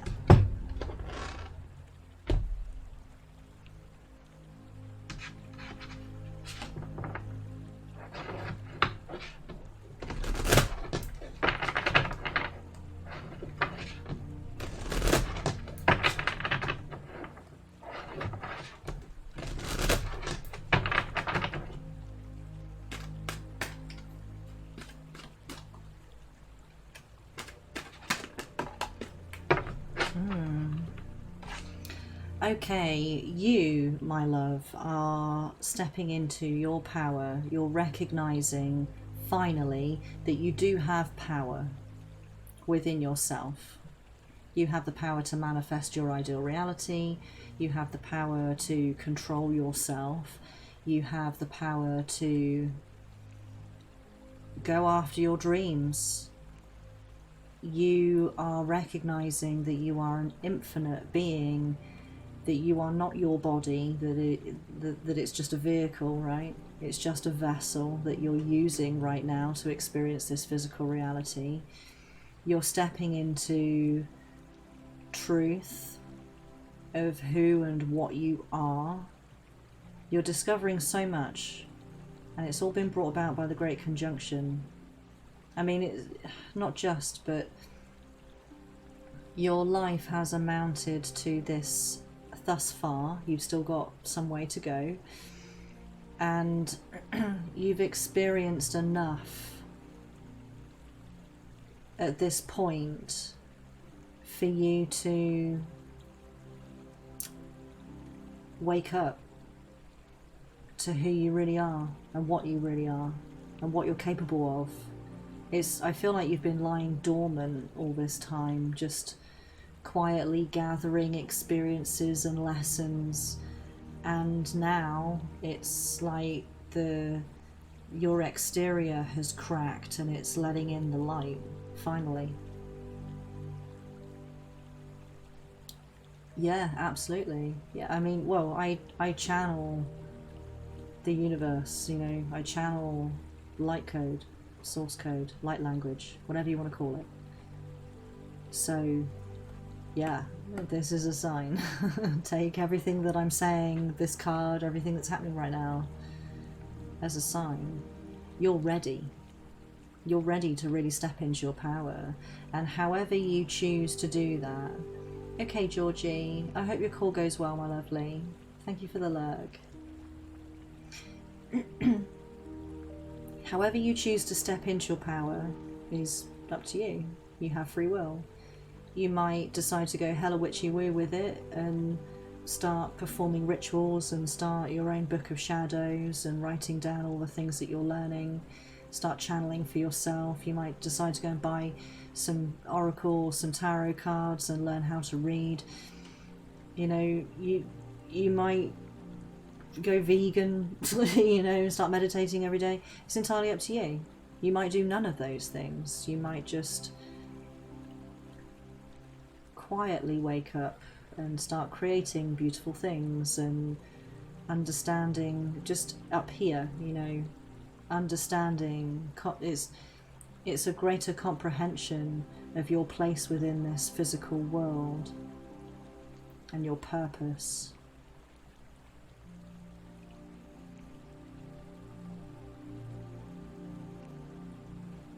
Oh, you did? Not that there's anything wrong with coffee, you know. But there's definitely something spiritual about herbal tea. I mean, there's something spiritual to be found in absolutely everything. Even, you know, like doing fucking drugs. There's something spiritual in everything, because everything is part of the divine. But, I mean, years ago, I started studying Buddhism because I wanted to understand what other people think of this place and what other people think is really going on here. And so I turned to religion, not because I wanted to become religious, or find my faith in something. I just wanted to understand people better. So I started studying different religions, and when I picked up Buddhism, I actually, it spoke to me so much. It directly led me onto the path I'm currently on, really. There's still, I don't identify as being Buddhist. I did for some time. But the more I read and the more I studied, the more I felt that that was like the truth. But even to this day, I've gone beyond that now, and even to this day I still carry out certain Buddhist practices. One of them was drinking tea, herbal tea, and blessing it and using it in a ritualistic way. Yeah, just a little tidbit about me. But yes, things are definitely changing for you, Bing. You're really stepping into your power. So yes, right. There's a lot of spirit communication with you. I mean, there always has been, but now you're actually listening. So take note of the synchronicities that you're experiencing. I feel like there's animals as well that are presenting themselves to you, that are spirit animals. So if you keep seeing like the same animal, whether it's in real life or someone keeps mentioning it, or you just keep coming across like the same. Interesting. Okay, so for you it's been an owl, right? An owl represents wisdom, among other things, and wisdom in general, right? Yeah, I feel the need to show you my tattoo, because I have an owl at the top of my sleeve, which represents wisdom, because I have a koi at the bottom, and traditionally in Japanese culture, a koi, or a legend states, a koi will, maybe you're the owl I've been looking for. Maybe. I mean, the owl wisdom that you're looking for truly is within you, but we often are nudged back to ourselves by other people. But yeah, you know, legend states that the koi swims up the river, which goes up a mountain, and when it reaches the top, and not many get there, but should a very special koi reach the top of the mountain, it will become a dragon and fulfill its destiny. And for me, it's not a dragon, it's an owl, because an owl represents all wisdom. So I have the owl at the top. Lotus flowers. Yeah, right. This is this is spirit communication. This is synchronicity. So go and look up owl totem animal or spirit animal, and lotus flower spiritual symbolism and meaning. Go and look that stuff up, and pay attention as well to other references that are being made, because you are being directed. Spirit is literally telling you play by play what to do, and what to pay attention to. So stay focused on the signs. So I hope that helps. I hope that serves you well, my lovely. Short and sweet. I do offer full readings if you feel like you'd benefit from a private reading.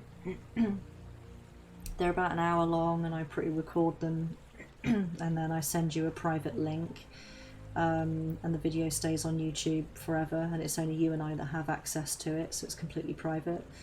I can dig into very specific things. So just putting that out there, if that's something that you would find useful, come and hit me up on Discord if you fancy a private reading.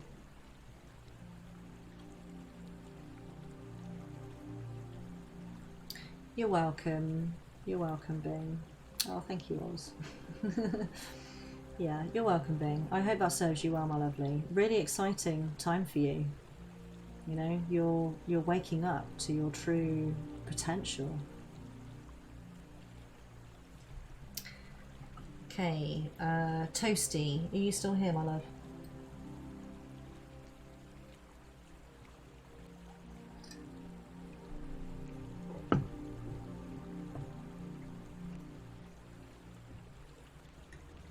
Toasty, are you here? I used to have a guinea pig called Toasty. Toasty and his brother Alfie. Alfie and Toasty. And Toasty was white with a light brown face, like just his face. It looked like he was wearing a little mask. And he had long hair, like really, really long hair, like all the way down to the floor, so you couldn't see his feet. And it was parted like down his spine, so he looked like he was just wearing like a little pair of curtains. He was adorable. He was massive as well. He was like this big. I've never seen guinea pigs so fucking big.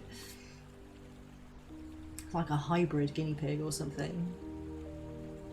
Like guinea pig crossed with curtain. I don't, unfortunately. It's when I was a kid. I don't. I'm sure I have pictures somewhere of my other guinea pig, Jamie. She was multicoloured, but she had like, you know those little rosettes, they call them rosettes? That's like a little, like hair parting, right? And then the hair comes out from that one point, they call them rosettes. She had one right on the top of her head, just one. And it was white, and the rest of her body was like various shades of brown. She just had this one white, like, bloop on top of her head. She was adorable. I have a picture of her somewhere, but it's not digital. It's in a photo album somewhere. I used to have all sorts of rodents when I was little. Okay, Toasty. I need to do that eating thing. Yeah, I need to do that eating thing soon. We've got like 2, 3, 4, 5 readings to get through. I think we'll do this reading for Toasty, and then I'll take another quick break, and then we'll... Excuse me, and then we'll like bash through the rest of the readings.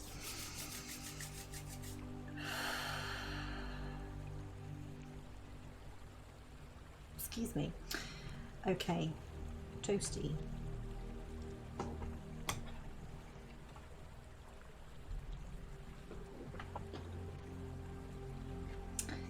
Please select a deck, my lovely. 1, 2, or 3.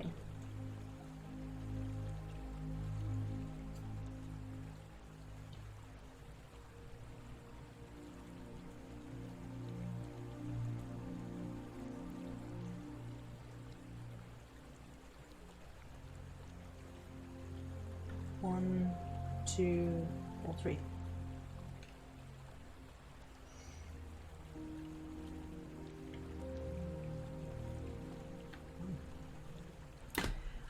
Okay.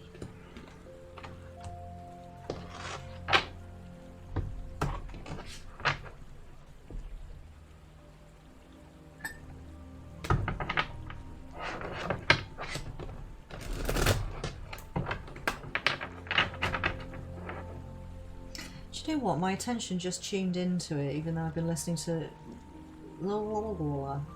it this whole time. My brain sort of tuned it out, but I just tuned back into it, and then you're like, I'm loving moving water today. Yeah, it's a river that we're listening to.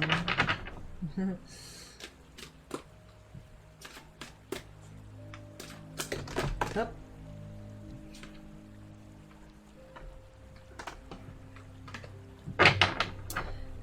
Okay, we have card number 4, which is the universal number of spiritual support and guidance. The Web Weaver, synchronicity, divine intelligence, cause and effect. Okay, Toasty. I feel that you are...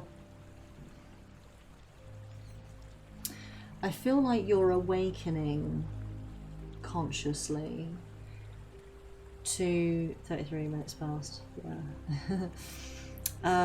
That you are... Right, we're constantly weaving webs, aren't we?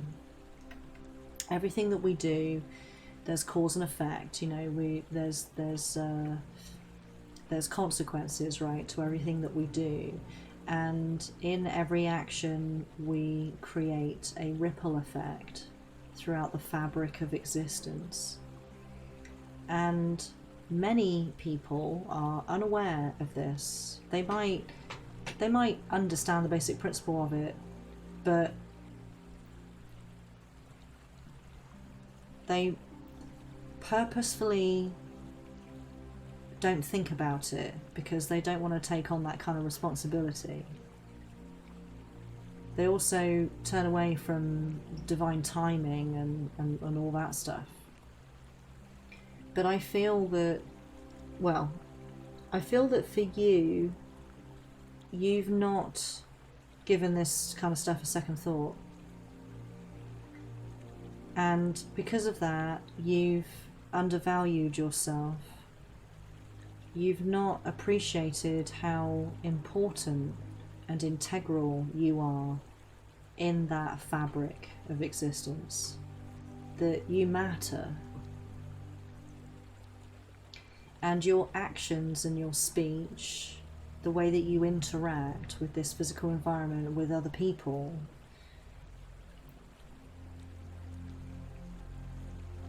no matter how small those actions are, they are important, and you are creating ripples in everything that you do. And I feel that you've started to understand this and to like wake up to this kind of thing, to the point where perhaps you're choosing your actions a little more compassionately. Maybe in the past, I mean, we've certainly all been there, perhaps you've said something or done something and you've just thought to yourself, well, fucking who cares what happens, you know, who cares what that person thinks, who cares what that person does now as a result. And you've been a little bit reckless. Like I say, we've all been there, right? We've all had our turn at not giving a fuck and creating chaos in the process. But I feel that that maybe you think a bit more about this kind of stuff before you act.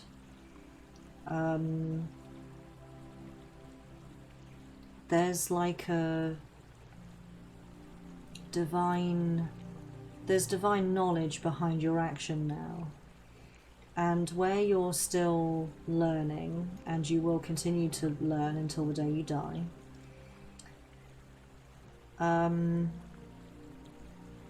you still have enough knowledge right now to be making the right decisions for yourself and potentially for the people around you. So I feel that what Spirit's saying with this reading right now is, I can understand, is for you to choose your actions carefully, to bring love and compassion into your speech. And that's not to say, to be clear, you're not being told off by spirit. You're not being reprimanded for like saying horrible things. That's not the case at all. You're a very kind soul and very compassionate. But I feel that what spirit is saying right now is that you should have more faith in yourself, because as you perform actions in this reality, and like I say, the way that you interact with it and the way that you interact with other people, it does have an impact. It's like the butterfly effect. It does have an impact somewhere, somehow, and a lot of the time you don't see the impact. You don't see the good that you're doing. And that might discourage you from continuing. So Spirit's telling you, don't stop. Keep going. Keep weaving that beautiful web. Because you are directly contributing to divine timing, and you are important. And should you not be a part of this reality anymore, there will be a hole in that web that will make it less efficient and less beautiful. You are an integral piece of all that is.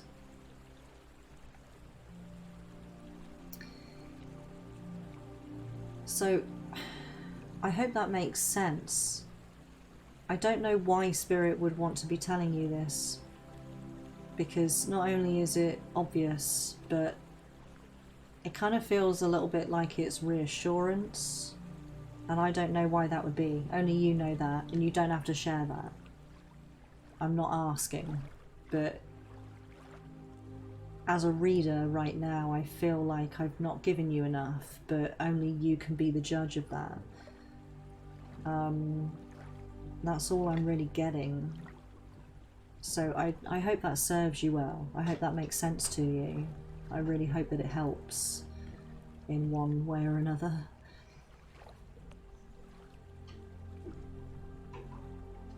It's a very gentle, what you're doing is the right thing. Keep going. Keep weaving.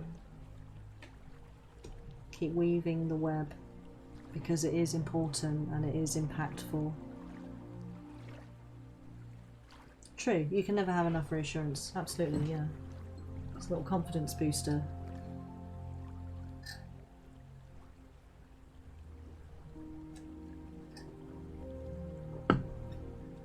So yeah, I hope that helps you, my lovely. Is that a little spider?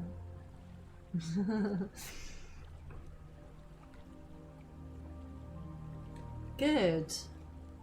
Good. I want to be responsible for bringing joy. Okay. Yeah, you're more than welcome, my lovely. I hope that serves you well, as I say. And you know, like I said a minute ago, I do private readings, so if you want me to dig into energy a bit more for you, you feel like that's something that you benefit from, then hit me up in the Discord.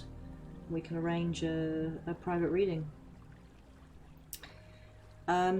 So on that note, we've got 4 more in the queue, and I'm closing the queue now, because I'm going to need to end the stream in about an hour anyway. But I'm going to go and take a quick break, have a quick cheeky smoke, make another cup of tea, and then we'll go back to our queue. So we've got Martin, then Taro, then Johnny, then Hannah. Are you guys still here? You're still here? Martin, Taro, Johnny, and Hannah.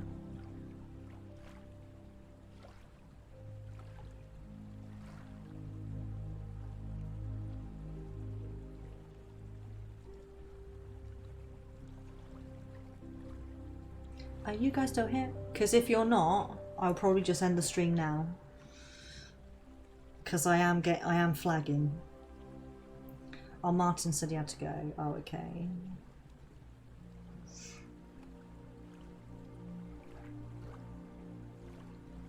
It's so nice to see, like, not that, I don't know how to word it without sounding like a dickhead, but it's really nice to see, like, Oz getting some recognition, you know, because Oz really is just the most wonderful soul.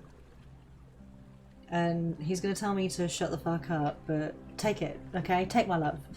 But Oz is like the backbone of this community. He does so much for this community that a lot of people don't see, because he doesn't like to stand in the limelight. But he really supports this community, and he really supports me and helps me to run this community as well as running the community himself. Shut the fuck up. Never. You fucking take it. And he mods, like, just, I mean, I have a team of moderators and I'm very, very grateful for all of them.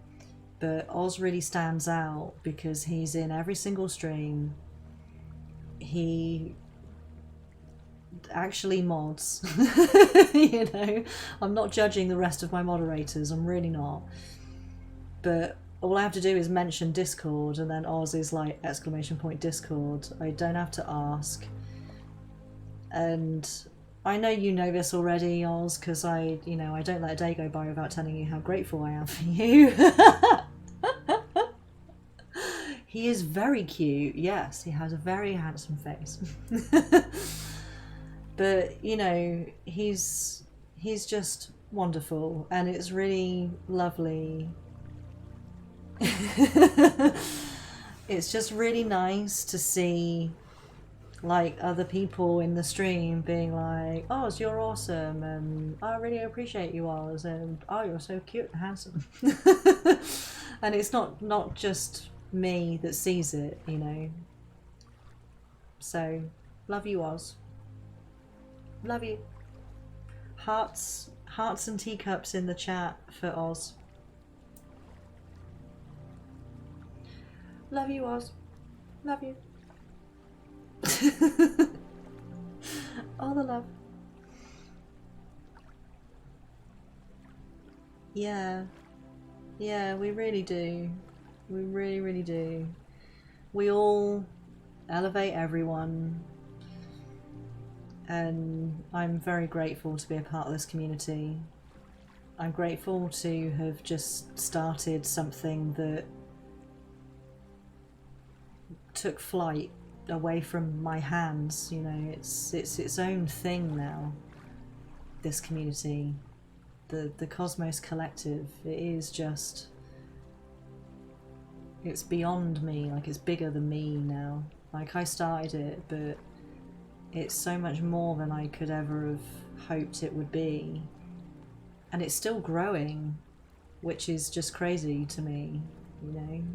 This community it's been around for about 4 years. I mean, I've been streaming for 4 years. I suppose technically the Cosmos Collective was founded last year. Or like late 2019 was when we rebranded and renamed this stream, because this stream was Alice Starler-chan, because that's my handle. But we rebranded Cosmos Collective, we renamed ourselves, we were reborn, right, from the ash. And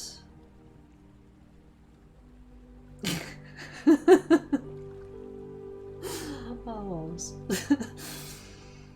and yeah, so really we've been going for just over a year, and we're what, 1,182 followers here on Twitch. We're over 200 strong in the Discord, and countless more on Twitter and Instagram and YouTube and Patreon, you know, and wherever the fuck else I post content. OnlyFans, like, there's just Yeah, right? Smashing through the glass ceiling. Just like in Charlie and the Chocolate Factory. Exactly.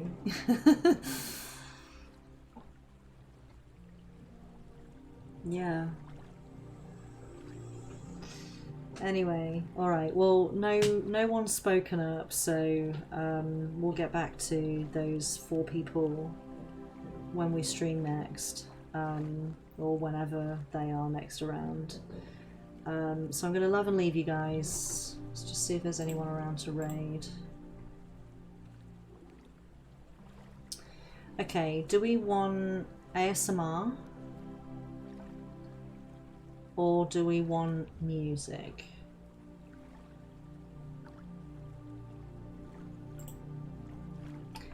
I'll let you guys tell me. I'll let you guys choose.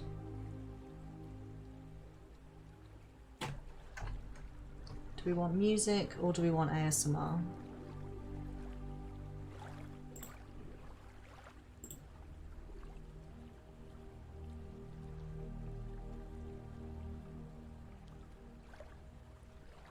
Don't all talk at once now. If you guys don't choose, then I'm gonna. It's probably gonna be ASMR. Not because I don't love Christian, but it's very chill. Exactly, yeah. It's very, very chill. I know we've raided Ruby like 3 times in a row now. But she definitely deserves the follows and such. So yeah, let's raid Ruby. We can raid Christian another time.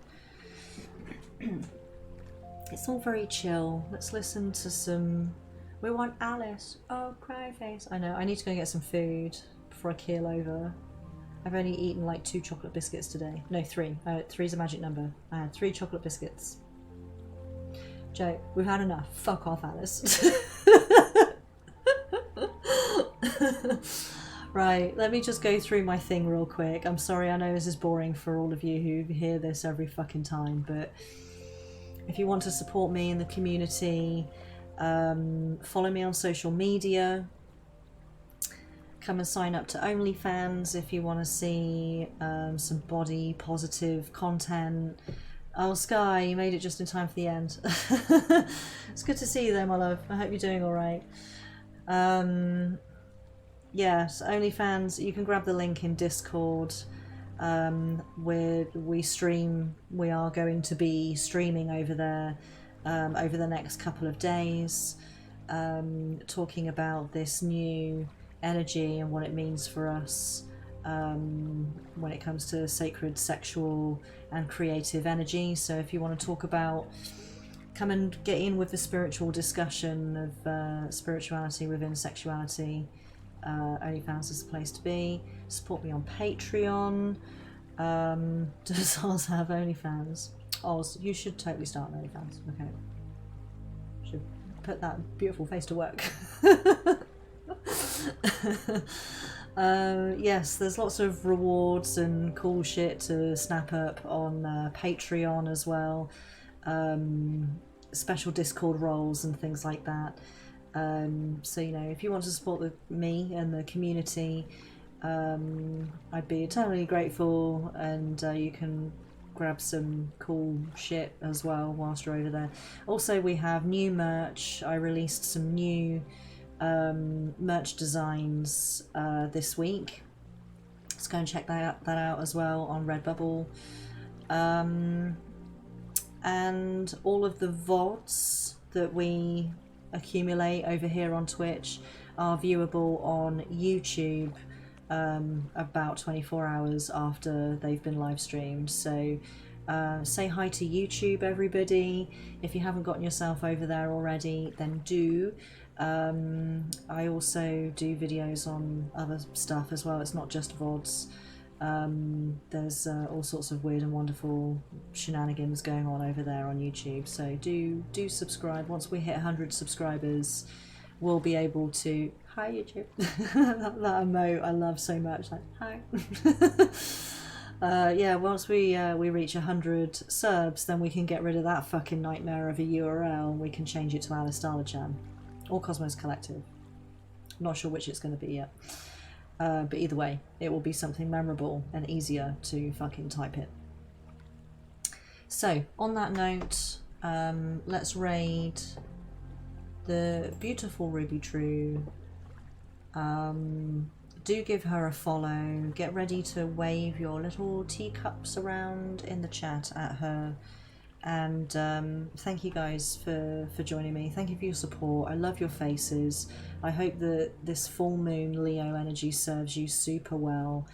Go and do your beautiful release rituals tonight with your candle. Do not burn the house down. Please be responsible. And I will see you guys in the next one. Love you guys. Love you.